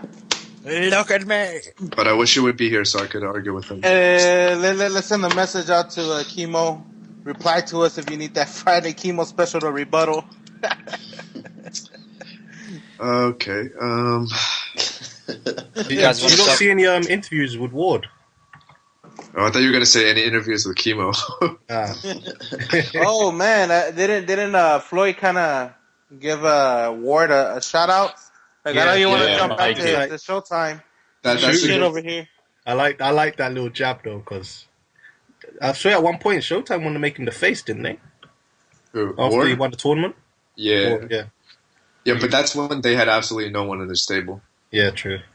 Yeah, but I gotta say one thing. That's a good segue because I think it makes sense now why Mikey Garcia and Andre Ward are having lawsuits, right? They're trying to go to the Heyman team, man. Yeah, and also another thing that I wanted to kind of touch upon was, do you guys think that maybe they're trying to set up Floyd to kind of start up his own promotional company and use the whole TMT banner and essentially make it a combination of Richard Schaefer and Al Heyman's stable? Probably. Like how it was De La Hoya. I just hope fucking Floyd just gets rid of all those fucking bumps he has. Yeah, he needs to what's the word? He just needs to reboot, man. But that's what I'm saying, though. If he gets all of Heyman's fighters and he gets Mikey and Andre Ward, he'll have the best stable for any promotional company. So it's true. Can I quickly talk about the J. Leon Love fight? Actually, I didn't get to speak about that. Nope. It was nice having you on. No, I'm gonna say it, man. It's the ref, man. I can't believe it, man. 2 times in that fight, I thought he was jumping in 2 times to stop the fight, and 2 times he let J. Leon Love off the hook for no reason. That first knockdown, I couldn't believe it. The amount of punches he took, my brother couldn't believe it, man. He was actually shocked. That didn't look good. And then he actually went to jump in. He jumped in to stop the fight. Yeah, he did. He should have got knocked out. But he recovered well. I have to give him one prop. He did recover well, and his jab is nice. But other than that, get him out of there. That's the only thing I said too, his jab. But is it better than jab 77s? That's the question. Why is it jab? Where is Mr. One More Point? Hey guys. Hey, he's in the chat. Oh, I didn't even know he was here, man. Damn. Hey, how's it going, guys? Motherfucker, man. What's happening, Jeb? Hey, not much. Good fight for sure. Which one? Maidana Floyd. Yeah, Jeb, you had it 7-5 for Floyd, right? Or Maidana? No, I actually scored the fight 115-113 for Maidana. How many times did you watch it? Only once. I don't rewatch fights. Oh, my bad. He's too gangster for that shit, right? Yo, Jab got a little offended. I'm sorry, bro. No, I'm not offended. No. Yeah, I'm just fucking around. Jab, can I ask you one question? Yes, sir. Did you give Maidana round 2? I gave Maidana round 1 through 5. Yeah, you need to rewatch round 2. Yeah, but Jabs, talk on anything you want, man. I'm not even interested about talking about this particular fight. I do think it was a great fight. I hope Maidana, I hope he gets a rematch. I do. I want to talk about Cotto Martinez, guys. Have you guys talked about this yet? I mean, we have, but go for it, man. I gotta say, my opinion on this upcoming fight is, and I don't know if you guys see it this way, but I'm thinking we might be about to see maybe Miguel Cotto's last fight. I mean, this guy could potentially get beat up bad, and I'm being honest about this. Who's getting beat up, Jeb? Cotto. I think Cotto could be completely he could end up really messed up. Hey, who's taking a fucking piss, man? Antonio Sanchez. Man, Antonio, what the hell are you doing, man? Antonio, what's up? At least he didn't flush. Wow, that's disgusting, bro. Antonio, hands, right? Antonio trying to steal Adrian Broner swag, Broner takes shits, Antonio takes pisses, right? Oh, man, you guys are funny, man. What's going on, man? First time caller. Man. Yo, is this Antonio from Albany? Yeah, man. Yo, shout out, man. You're in the outro, man. Shout out for that. Thanks for that shout out on the boxing voice. Yeah, cheers, Antonio. Yo, I just gotta say, you guys have the funniest podcast out there when it comes to boxing, man. You guys fucking make my Tuesdays a fucking laughable morning, man. I'm at work listening to you guys on my phone, and I'm like laughing my ass off on my desk, man. I'm like, what the fuck, man? Great show, Antonio, though, man. Let me finish my point, and then you can come in. I'm gonna too, man. Jab just hit Antonio too, man. On the court. I'm calling your boss. Damn, Jab threw that Marcos Maidana fucking right overhand. Right? No, man, I'll be quick, man. I'm thinking Cotto could really retire after this next fight, man, because remember why when he finished after the fight with Pacquiao, he ended up being so messed up that he ended up in the hospital. I think something like that is going to happen to Cotto again. He's fighting a guy. Are you saying he's going to get Magomed or what? No, not that. But I think Cotto's going to be humiliated by Martinez, and the reason I say this is because the size is going to be an issue. Martinez is going to take his punches very well because he's been taking punches from bigger guys. I think Martinez is faster. It's going to be a pretty bad situation for Cotto. And after that, what's he going to do? So he might end up retiring after this fight. I just kind of envision it that way because of that. So, okay. Yo, Antonio, that's my. Do you got any ideas on this fight too? Because we want to let you and Jad take the floor. So, no, seriously, go for it. But yeah, I kind of disagree, man. I mean, I've been a Cotto fan for years, man. But I'm not, jogging his jock right now, man. But I just feel like, everybody's gonna, be surprised, come June. I mean, I feel like, with Freddie Roach in the corner, man, I feel like Cotto's gonna have the right game plan.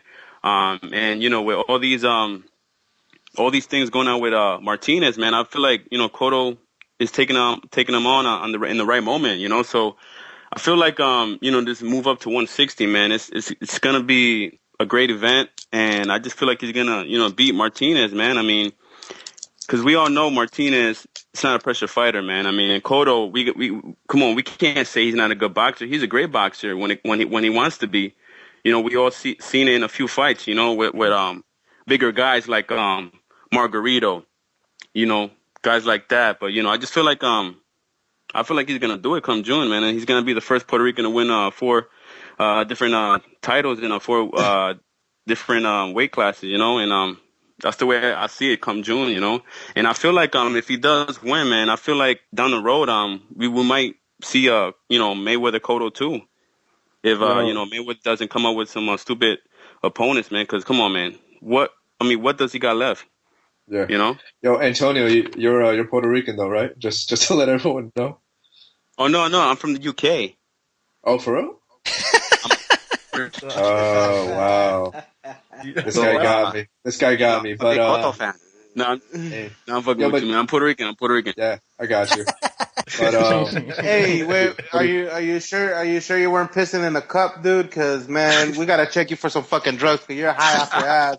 Fucking Cotto's gonna lose, dude. No. But yo, guys, come on, man. You guys, a lot of people have Mayweather winning Saturday night, and look, the whole world was shocked. Based on what Maidana did on Saturday night. We all seen it in the Bradley Pacquiao fight. Some people thought Bradley was gonna win, and look what happened there.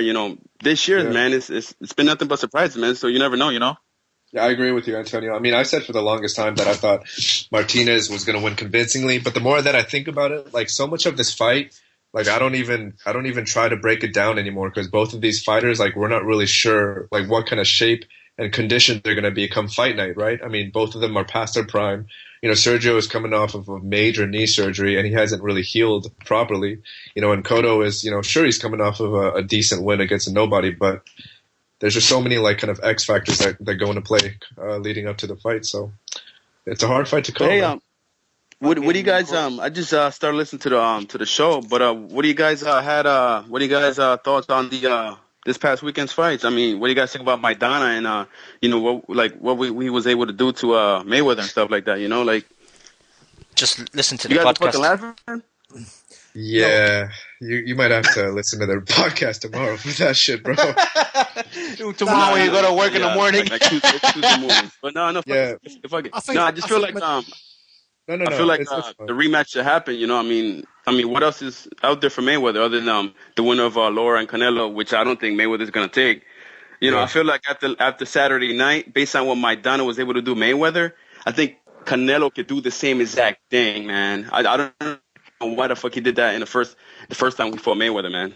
Because now you can see there's some kind of plan out there to beat Mayweather. You just got to do it the right way, Yeah, that's a good point because I actually I forgot to mention this earlier, but I think how vulnerable Floyd looked on Saturday, I think it's going to give a lot of hope and like motivation for a lot of Floyd's upcoming opponents. Yeah, I tell you what, one thing I will add to buys, pay-per-view buys. I think I don't know how good this pay-per-view done, but I think the next one will do double.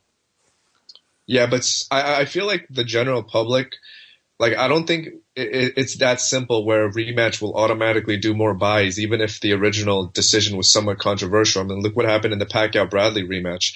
I mean, of course, Pacquiao was a lesser of a name, but Bradley was also more popular, and that fight did lesser buys. I think the general public sometimes just get wary of rematches because they don't want to see the same fighters, fight again. Yeah, but this is different, though. This is different, Lim. I mean, like these two guys, they've generated a lot of heat. So if it comes to promotion, the pay-per-views will go. Look at George Groves, Carl Frock, man. Know what I mean? Exactly. Yeah, but that ended so controversially, Lewis. Well, I look at this fight. Nah, not even close to the same extent, though. I don't know. We're just arguing, I guess, like semantics right now. Every single one of us scored the fight differently. Did Isha Smith win? Who gives a fuck, man? No, serious question. I fell asleep that night. I was watching the card, but I fell asleep. I think he won by knockout. It was too good for the fucking card too, right? Yo, fucking Jab was talking to Ishe through the TV, right? It's like, it's my turn. Man, I think I turned off the fucking TV when Ishe came on now. I'm like, man, fuck this guy. Yo, Ski Mask, you sounding fucked up. Yep. Yo, Joe's about to do some robbery shit right now, man. He just put the ski mask over his mouth. Oh, yeah. No, seriously, ski mask though. Yes, your mic's we're serious. We're not up. joking right now, man. when we're shitting on your mic, that means you got to mute yourself. You sound like Kanye West's last album. Yo, what did anybody ask El Perro the analysis of Saturday's fight? Tony Week, his referee job was no good, but Maidana, I think it should have been a draw. Yo, Pero is irrelevant in the sport, man. We don't care about irrelevant fighters' opinions. Yo, who's this guy that makes all the voices, man? What's his name again? His name is Don't encourage him. You be coming up with holy shit, man. It was funny the first time, man, but not the 10th time, bro. Nah, but I'm not gonna lie though, man. You are funny, dude, man. Like I said, man, all you guys are funny, man. Yo, but I'm about to end the call, man, because I got a son. I gotta go take care of him. So, keep up the good work, man. And like I said, man. Oh, by the way, I wanted to call in yesterday, man, just to let the boxing boys know that man, you guys got the fucking best outro and intro in any boxing. That's what I said. That's what I said to Cam. I can't believe you guys did that to Nesto, man. Who made that shit for him, man? That's what I'm saying. Fucked up. Thank you. Come on, Thank you. What did I say to you, Cam? Yo, man, like, if it wasn't for the and boxing... let's not forget, you can use $5 words in here. Yo, if it wasn't... Antonio, make sure to rate us 50 stars on iTunes, all right? I already did. I already did a long time ago. I think I gave you guys a 1 star just because of the accent you guys have. Damn. Shit. Get the fuck out of here. Yo, Antonio. Against Daniel's accent. Yeah, what do you got against my accent, man?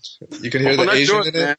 You can hear the hoodie up and by? Is that what it is? Is the Chino, man, yeah? The real Chino, you guys are versatile over there. You guys are all versatile. You guys got Asians over there. You guys got Irish, British. Irish? Yeah, choose Irish. Choose Irish. Asian Irish. Who gives a fuck? But I got my son is about to get up. Cool. But, yeah, man. Yo, Antonio, thanks for phoning up and thanks for all the compliments, yeah? Yeah, peace, bro. Yeah. Oh, and one more thing before I go. I love boxing. I love fucking boxing. I fucking love boxing. Yo, peace, brother. Man. Thanks a lot. Peace out, man. Yo, I know Antonio's gone, but yo, Antonio, you gotta prioritize your life better. What's more important to you, a son or a boxing podcast, man? Oh, God. Come on. Yeah, but he did say you fucking love boxing, so you know. He's gonna call back angry, man. Nah, I got love for Antonio, man. But yeah, Jab. That intro though, I did say this one's the best one, man. Yo, as good as Cam's intros and outros are, I thought the intro for me, my boxing voice last night. Nah, get the fuck out of here. I mean, it's good. It's good. But come on. Yo, Chew, man, congratulations. You finally got an intro after about 2 years. Well, I've obviously had a quiet word with him on Twitter, and we've got it sorted. Yeah, man, I liked it. But did you guys have a Cold War? We did. We had like a pissing contest, and I won.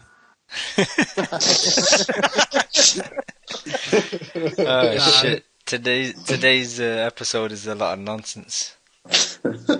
But yo, guys, today's episode been brought to you by Al Heyman and the Money Team.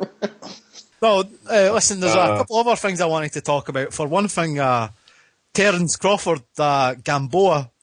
Do you not see that fight get signed? Official. We did. No, it's a lot of rumors for it. Oh, well, until it's official, I don't want to hear it, man, because they did the same thing about Garcia Gamboa. Yo, I'll tell you right now, Gamboa knocks him out. Wow. Get the fuck out of here, dude. Nah. Styles make fights.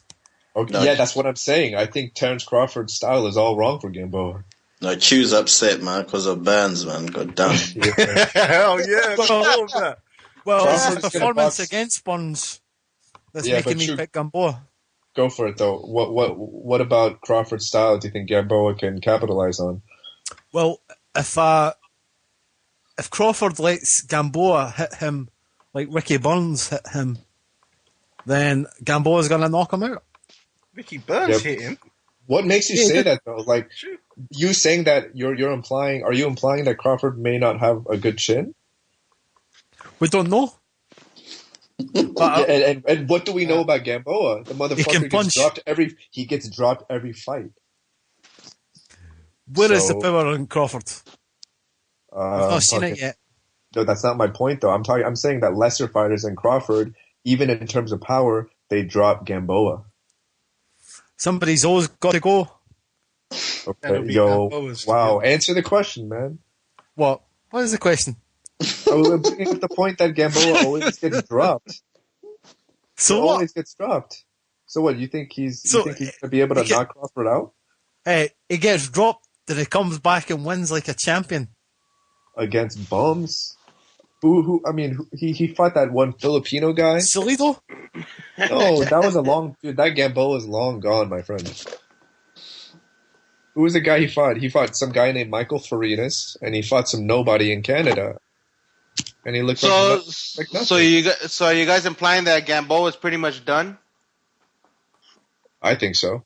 I wouldn't say that. So would you say he's a Cubomo? Dude, that was awful. That was oh my God, what is that? Cubomo. Jesus Christ, man. You do know that Cuban ends with an AN, right? Yeah, Cubano, but I would say Cubomo.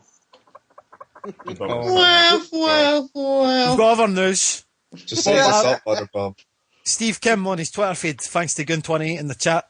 Bob Aram says today is the deadline for Triple G, Julio Cesar, Chavez Jr. to be agreed upon, or otherwise they will move on. Well, that ain't happening then. Yeah, I thought K2 Promotions already dropped out earlier. Yeah. I was hyped about that fight, man. I wanted to see Chavez lose, man. You don't understand how much I can't stand Chavez. I like Chavez. Nah, man. He's entertaining. So why is it not happening? Is it because Chavez Jr. wants more fights? No, it's because it's the exact opposite. This Bob Arum wants him to sign an extension, or he won't give him the fight. Exactly. Chavez wants to go to Heyman, man. I think either way, he wants more money. No, it's not that. It's not. Well, yeah, it might be about the money, but it's essentially he doesn't want to get tied up with Top Rank anymore. Yeah. But who's he going to fight over Showtime? Who it doesn't matter. It doesn't matter. Look what Adonis Stevenson did. He left because he was offered more money. Speaking of money, guys, what's the point of fighting Mayweather, other than the fight itself and trying to beat him, obviously, but financially, does it make any sense? Does it make any sense? I have to say one thing. People keep saying about the basic pay of 1.5, but that's before the pay-per-view cuts, and he's got the Argentinian rights, so he's actually making money. Ari, is he getting any pay-per-view from the American buys? I don't know. I can't answer that. Okay. He isn't. I thought he does. No, Floyd never gives that money to anyone. That was part of the problems with Pacquiao. He always kept saying, we fight 60-40 and no pay-per-view money. And Pacquiao said no. Mayweather is famous for never giving anyone that kind of money. Pay-per-view money, that's his money. So didn't he give Canelo any of that? Canelo is a different fighter. Canelo brings in a ton of viewers because he's the next, the Mexican superstar. As fabricated as he is, but no, Maidana. Maidana got $1.5 million after taxes. He probably is going home with $600K. So, can anybody in the chat kind of verify that information? Like, do you know if Maidana is getting any of the American pay-per-view buys? Thanks in advance. Daniel Lim. But yeah, 1.5 mil, regardless as a base salary, is kind of bullshit considering the fact that Amir Khan got 1.5, right? Yeah, but I think that's because that's Khan's contract minimum, right? So someone said that Berto got 1.5 fighting on ESPN. Someone said it here in this show last week. I thought Berto got 1.8 against Guerrero, right? But regardless, that's still too low. 1.5 is still too low for Maidana. So that tall guy who does iForm London, Kugan Cassius. Yeah, he said on his Twitter feed that everywhere Amir Khan went in Las Vegas, he was surrounded by fans. So I think people underestimate just how popular he is. That's great insight. Thank you, Kugan. Yeah, but that's true. I mean, Khan could have made more money fighting on the UK than in Vegas. Yep. Yeah, but I mean, why did Amir Khan?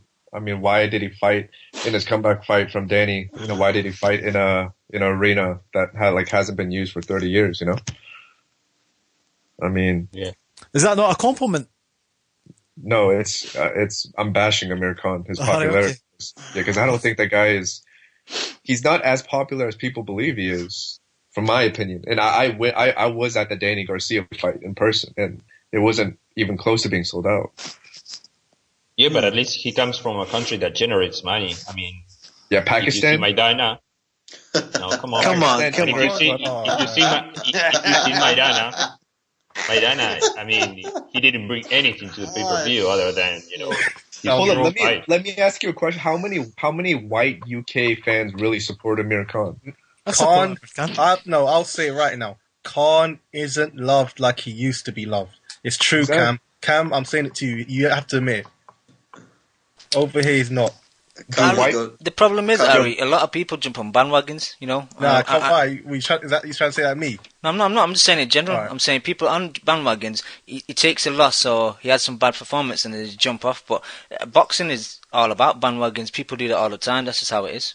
And I'll say it to these guys because they might not know. Khan did have a big fan base at first because he was like when he won he didn't win the Olympics, but when he was at 17, got the silver, and then he was on TV. He was on every fight he had was on ITV. He was getting like 10 million viewers, so he was very big.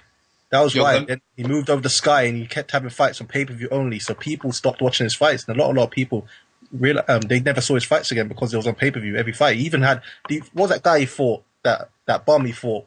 McCloskey. No, not McCloskey.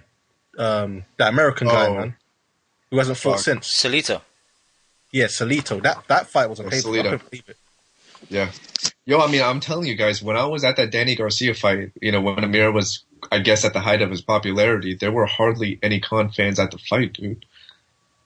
I mean, and most of the fans, they were of Pakistani descent. There weren't many white UK fans there, which I found kind of surprising and slightly racist. I honestly think that Khan should focus on the UK more. Like, I don't see the point. Like, his next fight, I'd love to see him against Guerrero, but if it is against Guerrero, I'd like him to bring Guerrero over to the UK. Just because, like you said, he hasn't got a big fan base in the UK, never mind the US, so you might as well try and concentrate on the UK fan base. I see what you're saying, but it's a catch-22. It's like the stage where he's. I don't think if he comes back to UK, it's like he'll be going down a level, but he'll be gaining fans. But if he stays over in America, it's like the other way around. Yeah, good point. Yeah, like over here, man, I think it's more people just watch him because they just hate him, They have that like Broner syndrome here. We watch them to hate. I don't think it's that bad. What Ken says, I say the opposite. Which is what? He said he hasn't got many fans in the UK or the United States, so he might as well stay in the UK. Nah, I say if you've got no fans in the UK or the US, you may as well stay in the US and build it there. Yeah, but he's still the best boxer in the UK, though, man. Hands down. He's not. Nah, come on, man. No, he's not, man. What? Yeah, he is. Who's better than Khan, man? Who's better than Khan in the UK? No, Frampton. You're gonna tell me Froch is better than him? No, I disagree with you. Froch has a much bigger fan base and persona. You know what? Call me crazy, but I kind of agree with Jose. I'll say Carl Froch is better than Amir Khan, but you can't say Frampton is better than Amir Khan. I'll say one thing. If Khan's our best, then there's no hope for Britain right now. We're bums. I'll say right now if he's the best, man. Seriously. Yeah, and I agree. I agree. Look at Khan's resume. Worldwide, he's the most recognized fighter right now. Yeah, he's the most recognized, but I thought you said he's the best. Bro, that also makes him the best, man. No, but in terms of skill. In terms of skills, is not. But, people from America looking in, it's like when they're in America, all they see is like, oh, this is the only guy from UK here, so he must be the one. But he's not the one. What do you mean in terms of skills? What do you mean in terms of an Olympic silver medalist? Yeah, but come on. Who the fuck cares about the amateurs, man? Come on, Luke Campbell won gold. Say the same thing about the girl then, if you want to talk about credentials. No one cares about fucking Olympic gold medals and shit. No, if you're bringing Amir Khan's medals, man, you need to bring in Sushi Min and give him credit. I knew you were going to say that. That's all I'm saying. It's fair. Jab is Zhu Shiming's biggest fan, and he pronounces Zhu differently every time, man. Okay, who in Britain has a more impressive resume than Amir Khan? What's the proper pronunciation? It's just Zhu. I'm just fucking with you, Jab. I'm just pulling at your strings. I'm just fucking with you back. Zhao Ximin. I just thought Zhao, I don't know. Ching. Zhu, there you go. Goon, Zhu, whatever. Ching Chong Ximin. Let's call him Ximin, okay? Call him Chow Mein. I think, honestly, you just got to call a spade, man. Khan is not beloved in Britain because he's not white. If he was white, people would be like fucking speaking his name every day, man. Probably. If he was white, he would be right. No, that's not it. If he was it is. Let's be honest, man. I kind of agree with Jose. No, though. I think being Indian helped them. Being Pakistani helped him over here. He's That's what helped him Pakistani get big. and Muslim, man. Come on. The Brits don't exactly love that shit, man. Let's be honest, right? I don't mean to be offensive in any way. I'm just saying, like, I've been there before, man. It's a pretty fucking devil's racist advocate. place. I'll play devil's advocate, and I actually agree with your point. Listen, Jose, not only do I agree, you're 100% right. Obviously, things after 2001 has changed, but Prince Nazim Hamed was quite popular. He was loved. Yeah, but he was also different though too, man. He was fucking like brash and cocky and just a clown, right? He was awesome. That's the point I've made in the past. Why doesn't Amir Khan just embrace the villain role? He can't. He doesn't want. He wants to be loved. He's a good Muslim. It's not his personality, though, Chew. It's not really his personality. He's a good guy. He pays for a gym. And plus the Brits are jealous of him because he's a good-looking Pakistani that all the white women probably want to be with, and the white guys don't like that, man. Look, all right, come on, let's get off of that bullshit topic. True, how do you know he's a good person? Because he funds a gym, he's a good person? No, that's not why. It's because he funds a gym and then he takes a picture telling you he does. That's right. Okay, that makes him good. Okay, I got you, Jeff. Good point, Jeff. He does a video interview too, right? So wait a minute, what's your so he's helping? No, wait a minute, Dan. He's helping fucking dozens and dozens of kids get off the streets and fucking better their lives. You think he's a bad person because he fucking snorts a line of coke? Hold on. Now listen. That's not my original point. I just can't stand it when people say like such person is a good person based off one thing they fucking do that seems good or wrong. You know what I mean? If we go that way, we also have to go the way, say, Floyd works on philanthropic work. They get tax exemptions. That's all they do it for. Yeah. No, but either statement is ignorant then. You can't say he's dog shit or he's great shit, Both of them are stupid. They're both unfounded. That's what I'm saying. Well, it's also unfair to criticize them then too, right? Yeah, I don't even know why we're talking. I don't even know why we're talking about fucking. We sound like lawyers and like fucking financial advisors and shit right now. But yeah, I mean, is there any other subjects of discussion that isn't race related that you want to talk about? We haven't spoke about next week's fights. Yeah. Okay. Yeah, we'll What's going on this week? Hold on. Can I just ask one question since we're talking still about the Britain guys? Come on, one thing. Sorry. Nope. Sorry.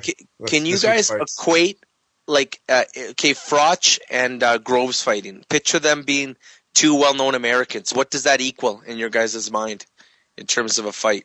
Not necessarily Americans, but it could be like a Mexican. Like, who do you guys equate those names to in terms of the bigness of their names? Yo, can I go for it? Even though I'm American, go for it. I think it's Canelo versus Chavez Jr. Yeah. Yep. Yeah. In terms of hype or hype and skill. Both. Who would you pick out of that fight if they were ever to meet down the road? Wow, come on, man. No left field questions, no.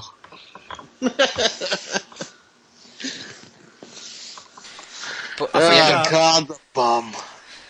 All right, guys, let's move on. Yeah. What does Khan have to do with this? It's just that crow. He's not digesting that crow well, I think. It's not sitting in my stomach pretty good. Yeah, it's pecking at your stomach. You gotta give him a Diet Coke and some Pepto-Bismol, man. He keeps coughing up black feathers. But yeah, guys, there's a card in Japan on Wednesday. Nota mentioned it to me on Twitter, but I don't really know the guys. If you want to mention it, speak now. If not, you'll get the crickets. What is Nyota? I know, right? Where is he? Hey, Lim, do they have a fucking sushi chef names? Yeah, their name is like Ding Dao, Ding Do, and some, I don't know, fuck it. I know I'm terrible. Japanese names are actually like so much different than Chinese names, so I'm just being very ignorant right now. But Takahashi Yoshimura. Exactly. There you go. Suzuki. I don't know, some shit like that. I think it's Katsunari Takayama.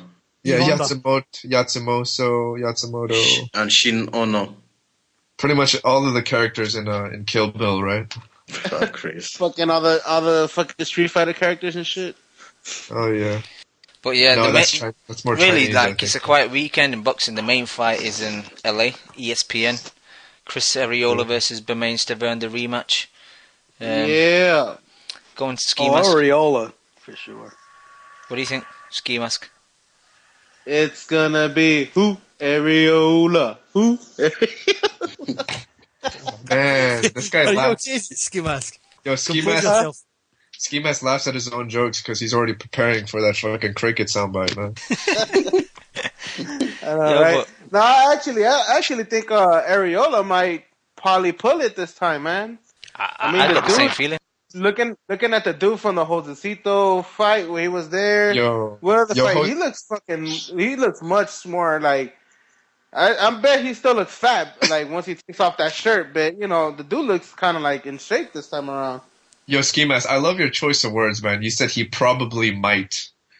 It's just, yeah. But I got Bermain Stavern by Donkey Kong Smash. Fucking throwing barrels at him and shit, right? Yo, I'm going for Arreola, man, because that punch that Stavern hit him in the third round and knocked him down, and I think it broke his nose as well. He got up from that, and he continued to fight. So that is one tough guy. So I think Arreola might be able to do it this time. Man, Arreola got a fucking nose on top of a nose, dude. Shit, you need to break like 2 layers of noses in that shit. Like Beaker's wife. Oh, yo, come on, dude. I thought we were over that subject, man. Nah, you guys are talking about. I didn't get my 2 cents in, so. But Cam, we apologize. We offered, a letter of consent. Cam didn't apologize. I apologize now. Bradley, man, I was like, oh, shit, dude. I think we went overboard. Yeah, but MB2, like, I know you don't really watch the heavyweights, but you got anything you want to say about Arreola Stavern 2? Yeah, I saw the first fight, and I think Stavern will smash him. What? Like I think Stavern will knock him out. Do you? So stoppage win. Yeah, late round stoppage. Nice. Mo? I just hope this fight goes really good, man, because I want to see Deontay Wilder get put to the fucking test after this shit, man. Yeah, but the Ski Mask, when did you change your name to Mao? Long time ago. Go on, Mo. No, I'll go with Stavern too, inside the distance. I saw the first fight, and I don't think what can Chris Arreola can do to beat Stavern, but I don't know. I don't follow either guy too much, but I think the first one was convincing for Stavern. And Arreola is coming from beating this guy who played football, right? The guy that Jonathan Banks beat. Yeah, Seth Mitchell. Seth Mitchell, come on, that's like the ultimate bomb, and so I don't know. I see Mao's point, because really, like, he beat Seth Mitchell, and now he's getting a chance at the vacant title. It just doesn't say anything about Arreola beating Mitchell. We need to use another word for bum. Like, we got to come up with some more names, man. Bum is just so universal, though. Skill inhibited. That's too long. It's too long. How about a vagabond? Nah. Fucking Ma was all like, Arreola lost his weight. Ari. Damn. Now Ski Mask is even taking credit for Mao's jokes, right? Arreola looked like he lost some weight. Yo, Ari, you there? Yeah, I'm there, but I'm waiting. Yo, you're gonna watch this fight, or you're not really interested? Yeah, yeah, I'm watching it. Yeah, I'm definitely watching it, man. I've got to watch it. It's boxing, man. Who you got, man? Who you got? Yeah, I've got Stavern. I think Stavern by decision again. It'll be closer though. It'll definitely be closer. Yeah. Jose. And I got to pray. One thing before you go on, I got to pray that he knocks out Wilder, man. We'll see, man. We'll see if he gets to that point. But Jose, you there? Yeah, I'm here, man. I'm thinking maybe Arreola, man. I mean, in the grand scheme of things, it's inconsequential, but yeah, just let Arreola win. Yeah, this is a tough one for Jose because neither fighters are very sexy. Yeah, no, but you're not picking your countryman. You're not picking the Canadian. Nah, he's too many good Canadians right now. Yo, man. That's racist. That's racist, Jose. He's like, man, that guy's Haitian. He was probably thinking what I was thinking. This guy's Canadian. No. Most Canadian boxers are Haitian Canadians. You can't even say Canadian because then everyone's gonna hate. So, yo, isn't it kind of crazy that Canada's top 3 fighters are all Haitian? They open the doors. Out east there, man, like out in the east of Canada. Yo, how did they immigrate so far up north? Because speak French, right? In Haiti, they speak French. Right. But isn't Canada known as one of the hardest countries to move to? Yeah, but not if you're Haitian though, because of the French, right? So they do that. Right. Yeah, and Haitians have some crazy exceptions, you know. Like basically, once you reach the border, you're accepted. You're nationalized. Hell yeah, man. Canada's one of those hardest places, man. That's why you don't see that many fucking Mexicans up there, right, Jose? It's only you? Me, man. Jose's not Mexican, bro. So Canada's top 3 fighters are Fugees, right? Pretty much. The only real Canadian we had was Lewis, and then he went out and bitched out and left. Wow. Don't even open up that can of worms. Fucking Stavern's gonna come out to fucking Wyclef Jean, right? Yeah, but Jab, you got any thoughts on this fight? Until November. Gone till November. No, he's gonna come out. He's gonna come out to Dylon from the Chappelle Show. More fire. Who are the 5 best fight rappers? Dylon, and Dylon. And talking about ESPN as well, I heard the Vlad fight didn't do good on the ratings like we feared. I didn't see it, man. I gotta be honest, I didn't see that shit. What were the numbers, Ari? I think it was. I can't remember. I think it was less than 1 million. Wow. I think it's a lot less. I think it's like 300,000 views or something like that. I'm sure. Nah, it can't be 300. I don't think it was 300. I think it was 800, but it was. I think where you heard 300, Campbell, it was 300,000 less than the average what that time slot is. Okay. Right. So like if there was basketball on it, it'd be like 300 less than that. Okay. Yeah, something like that. But that's also what was his rating in Germany? 9 million. 9 million deluded Germans. Yeah, but that's also kind of hard to judge because I mean Saturday is usually the most viable time slot for network television, you know, and it usually if it's college football, college basketball, whatever the sport it may be. I mean, it's hard to, you know, even fathom that it would do similar ratings. So, you know, who knows? Yeah, but isn't boxing in Europe just as popular as boxing is in the States? The only difference is down in Europe, people have more culture, man, and they appreciate stuff like that, right? Whereas here, like, you know, very few people like it, man. Shouldn't the argument be reversed then? I mean, if you're more cultured, shouldn't you kind of like deter away from boxing? No, because boxing's a fucking like a classy sport, man. It's cool. Like, you know, you don't see poor people going to boxing matches, right? It's usually the refined people that go in Europe, right? I mean, I think. I don't know what the fuck you're talking. In Britain, it's a working man sport. Yeah. Well, it's maybe so. I mean, I see these fights, man, that are packed. You see a bunch of rich fucks that are there, right? Maybe in the front. In the ringside, right? Exactly. Yeah, ringside, like everywhere. Maybe fucking Golovkin's fights in Monaco, but yeah, the guys getting fights in the stands, they're not rich. Yeah, exactly.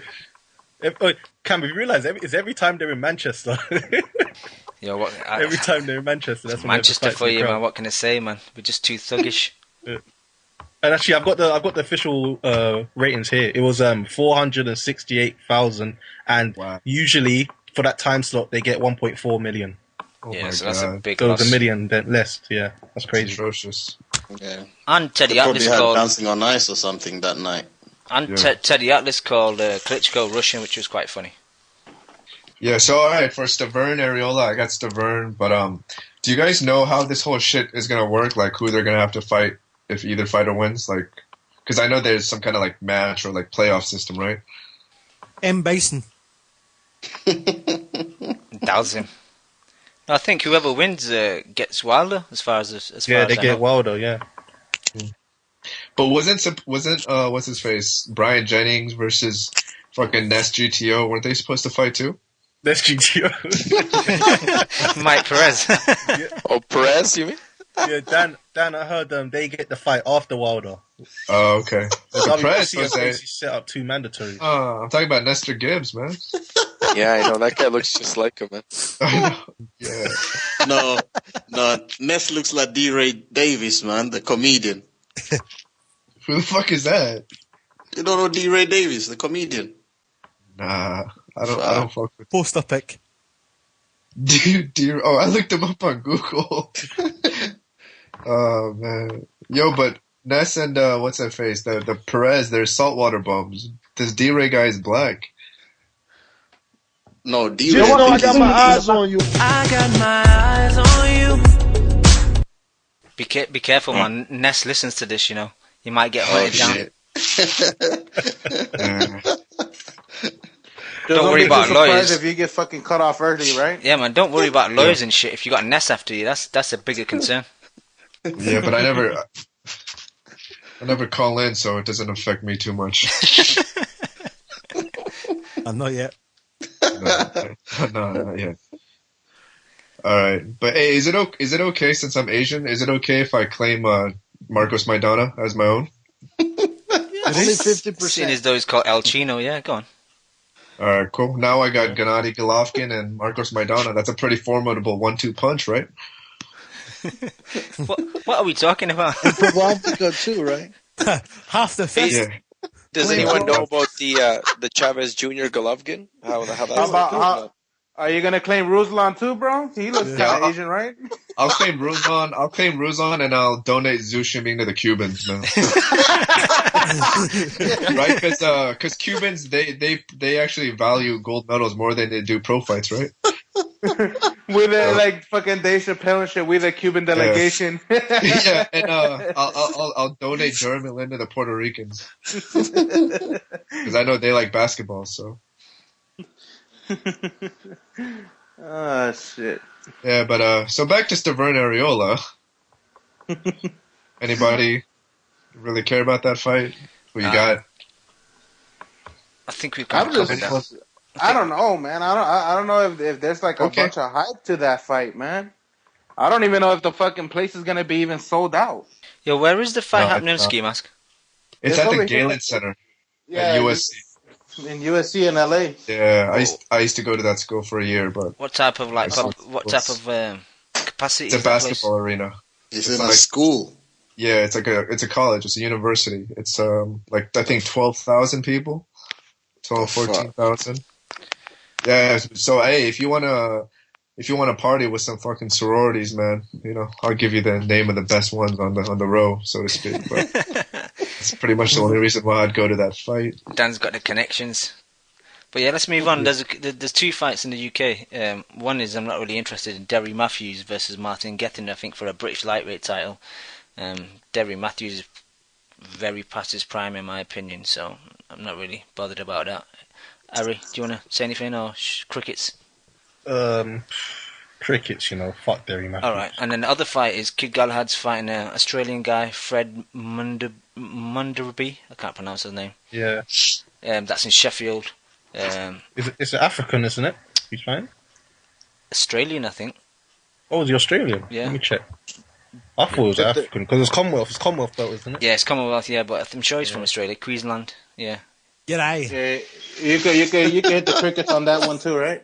No, that's not crickets, man. I like Galahad. Man. Yeah, me too. Like I've not seen this guy. His record is 15, 7 knockouts, 1 loss, 1 draw. Are these fights going to be broadcasted here in the US? I don't think so. Hell no. Hey Cam, Kid Galahad he's from Yemen? No, he's not. He's man. Where's he from? His parents were from Yemen. I think his father was in the army. Hold up. No, his parents from Qatar. He's from Qatar, isn't he? That's where he's born. No, that's where he was born. But his father was in the army, and he was in Qatar when he was born, I think. Oh, okay. Damn. You guys are fucking talking about actual countries right now. Chu just made the best joke of the fucking show, man. You guys completely overlooked it. Everyone missed it, man. So, hold up. Let me ask you one more time. Hey, Chu, is Kid Galahad from Yemen? Yeah, man. Yeah, that was worth the wait.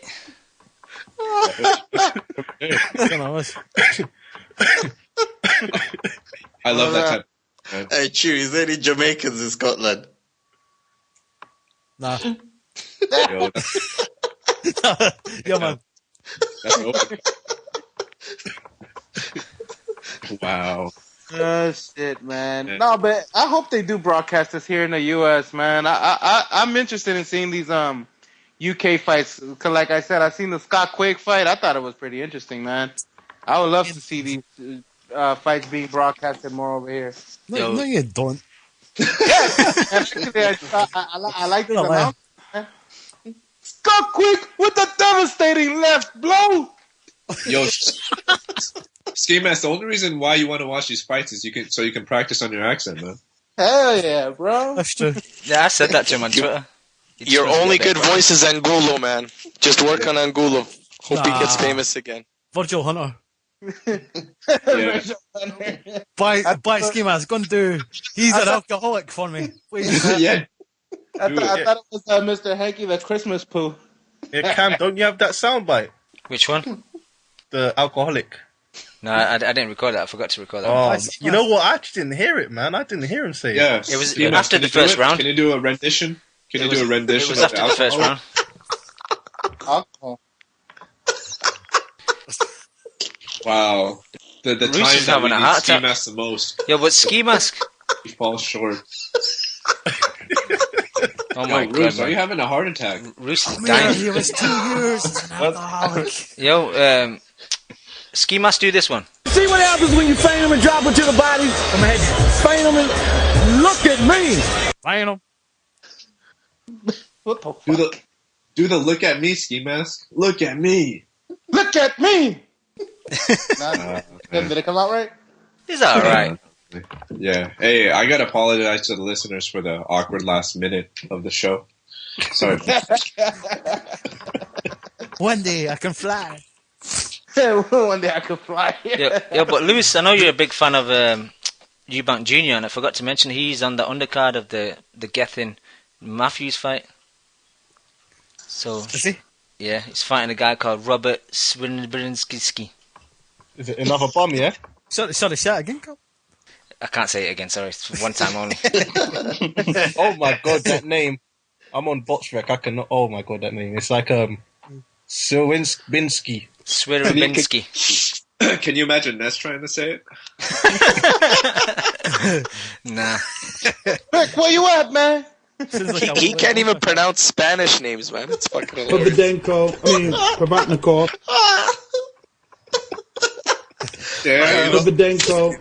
Provatnikov. Ness struggles harder than fucking what's this guy Leo Santa Cruz trying to speak Spanish? You mean Danny Garcia?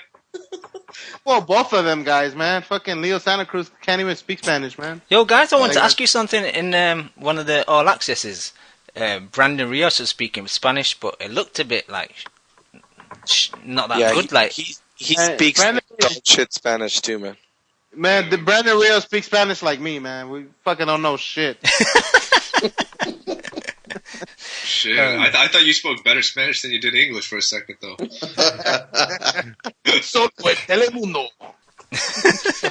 Yo, guys, I think we need to wrap it up, man. It's getting too crazy, man. Have you ever seen the animal a sloth? Yes, we have. You don't think that looks like Brandon Rios? You mentioned this shit like 3 times already. Yeah, you did actually. It's not Brandon Rios, somebody else. The Chews be having nightmares, man. I think everybody looks like a sloth, man. I'm sure they're fucking related to people. Dude, didn't you say that Drake looked like a sloth too earlier? Yeah, it was Drake. No, it was the last episode. Yeah. Right. No, it wasn't the last one.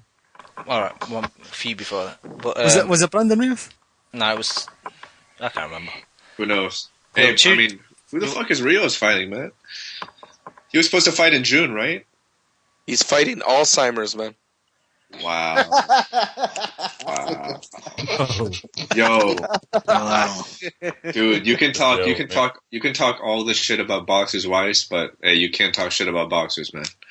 That's the line right there. Ah, fuck. Yeah, but he's fucking. He's punch drunk, man. That guy's not gonna end well. And that's why Floyd said he picked the gloves too for fighter safety, man. So you can't have it both ways. You want a fighter's glove. Oh my god! Come on, get the fuck out of here. Let's wrap it up. Let's wrap it up. Oh my god! Yo, Jose, you need to be like one of those Oprah shows, you know? I mean, geez, you're just trolling like a motherfucker today, dude. He's gonna add another fucking 2 hours to the fucking segment, right? About the fucking gloves. So wait, Jose, are you saying that Floyd picked the gloves for Maidana's own safety and shit? For the safety of Floyd boxers? said, man. Did you not hear him say that? That's what he said. I heard him, and then I called bullshit right afterwards. Hey, speculation. You're speculating on his character without no. Hey, Jose, did you get your TBE hat in the mail yet? I'm not a Flomo. Hey, man, I don't know why everyone's upset. You want to blame somebody for that loss? Blame Garcia, man. It was his shitty game plan that cost the fight. What? What? Dude, you're up 4-2. You can't fucking come up with a strategy to end the fight to win 2 rounds. That's the coach's fault. If that was Virgil Hunter, right now you guys would have shat on him for 2 hours saying he's Don't let her get away. Don't let her get away. Don't let her get away. You mean 3 rounds, right? Well, no, because on most people's cards he was up 4-2, right? 4-2, 5-2. You know, all he had to do was win 2, and he could have got the draw. Yeah, right? But don't you think that was just more a matter of his stamina? No, I think it was shitty. He didn't alter the game plan at all. He should have made him like step off the gas a bit and make those punches count, because he just kept on throwing wild punches, man. And when you're tired. Those wild punches didn't equate. But Jose, the 2 other cards were 111, 117, right? No, one of the cards. One of the cards, so he still wouldn't win on that card. One of the cards. The other card he could have won, man. If he would have won 2 rounds, he would have won. The fight is 4-2. Let those gifted hands go. Those cards were the same as the Canelo fight, so I suppose those were carbon copies of the previous fight. They just put them out there. All right. We're beating up a dead horse now. But hey, Chu, you want to do the roll call? Yeah. Okay. For left to right, it's Cam UK, Jazz, Mo Alpha, Flomo Butt, Chef aka Lenny McLean, Host Slayer, Monaco 78, Ari Gold Boss, Zeds 334, MV Chew, KM Star, Dave the Sinister, Goon 28. So many people on this chat, I'm getting exhausted, man. There's Matic, Jab 77, NC's Finest, Antonio Jose Sanchez, John 717, Killer Shan, Star of Paragon, Henry Lyles, Loco Mexican, International, King J87, Jose Boxing, and 2 guests. Good show. Great show. Hey, do you think the Flomo bot will give Maidana the rematch? Wow, come on, dude. We were doing so well, bro. We were doing so well, and you just killed it. Do you think the Flomo bot will give him a rematch? Wow. Hey, just because your bad joke was, not good the first time doesn't mean you got to repeat it, It didn't get any better. Damn. All right, but again, last notes. I want to apologize to Tim Bradley's wife and Sakio Bika's wife. You guys are warriors, so sorry about that. Sorry about that, guys. Warriors, huh? Yeah. Yo, anyway, guys, thanks a lot. Shout out to everyone in the chat. Shout out everyone listening. Take it easy. Be back next week. Peace. Yep, peace. You just listened to the Boxing Coalition. I did. And I love boxing. I fucking love boxing. A big shout out to the Boxing Coalition. Kimo got this Boxing Coalition shit going on. Who the fuck is Ringside Rob? I'm Ringside Robert, guys. If you're a casual fan, go fuck yourself, man. Daniel, don't take the backseat of the car while you're driving it. That could be dangerous. First time I hear the song, man, it was fucking badass. Vamos a Argentina, la concha de su madre. I see the bomb in them. You can't come at the Lebanese prince. Hey, I'm the Arab prince, motherfucker, so I can talk whatever I want, yeah? I'm never surprised with anything Bob Arum says. I just hope he dies soon. Do you want to be entertained or you want to see the best fight? Both. Yeah, oh, shit, you just want it all, don't you? Yeah, I do. Yeah, that's what casual fans want. Fuck you, man. You used all your bandwidth this month on the Boxing Coalition. That's what that was. Hey, come on, man. Don't be jealous, man. I'm jealous, man. I'm jealous. Fuck that shit. I'm jealous. How about you tell us what you weigh for your final thoughts? My weight? Thanks for listening to the Boxing Coalition. We are live every Monday 10 p.m. to 12 a.m. UK time.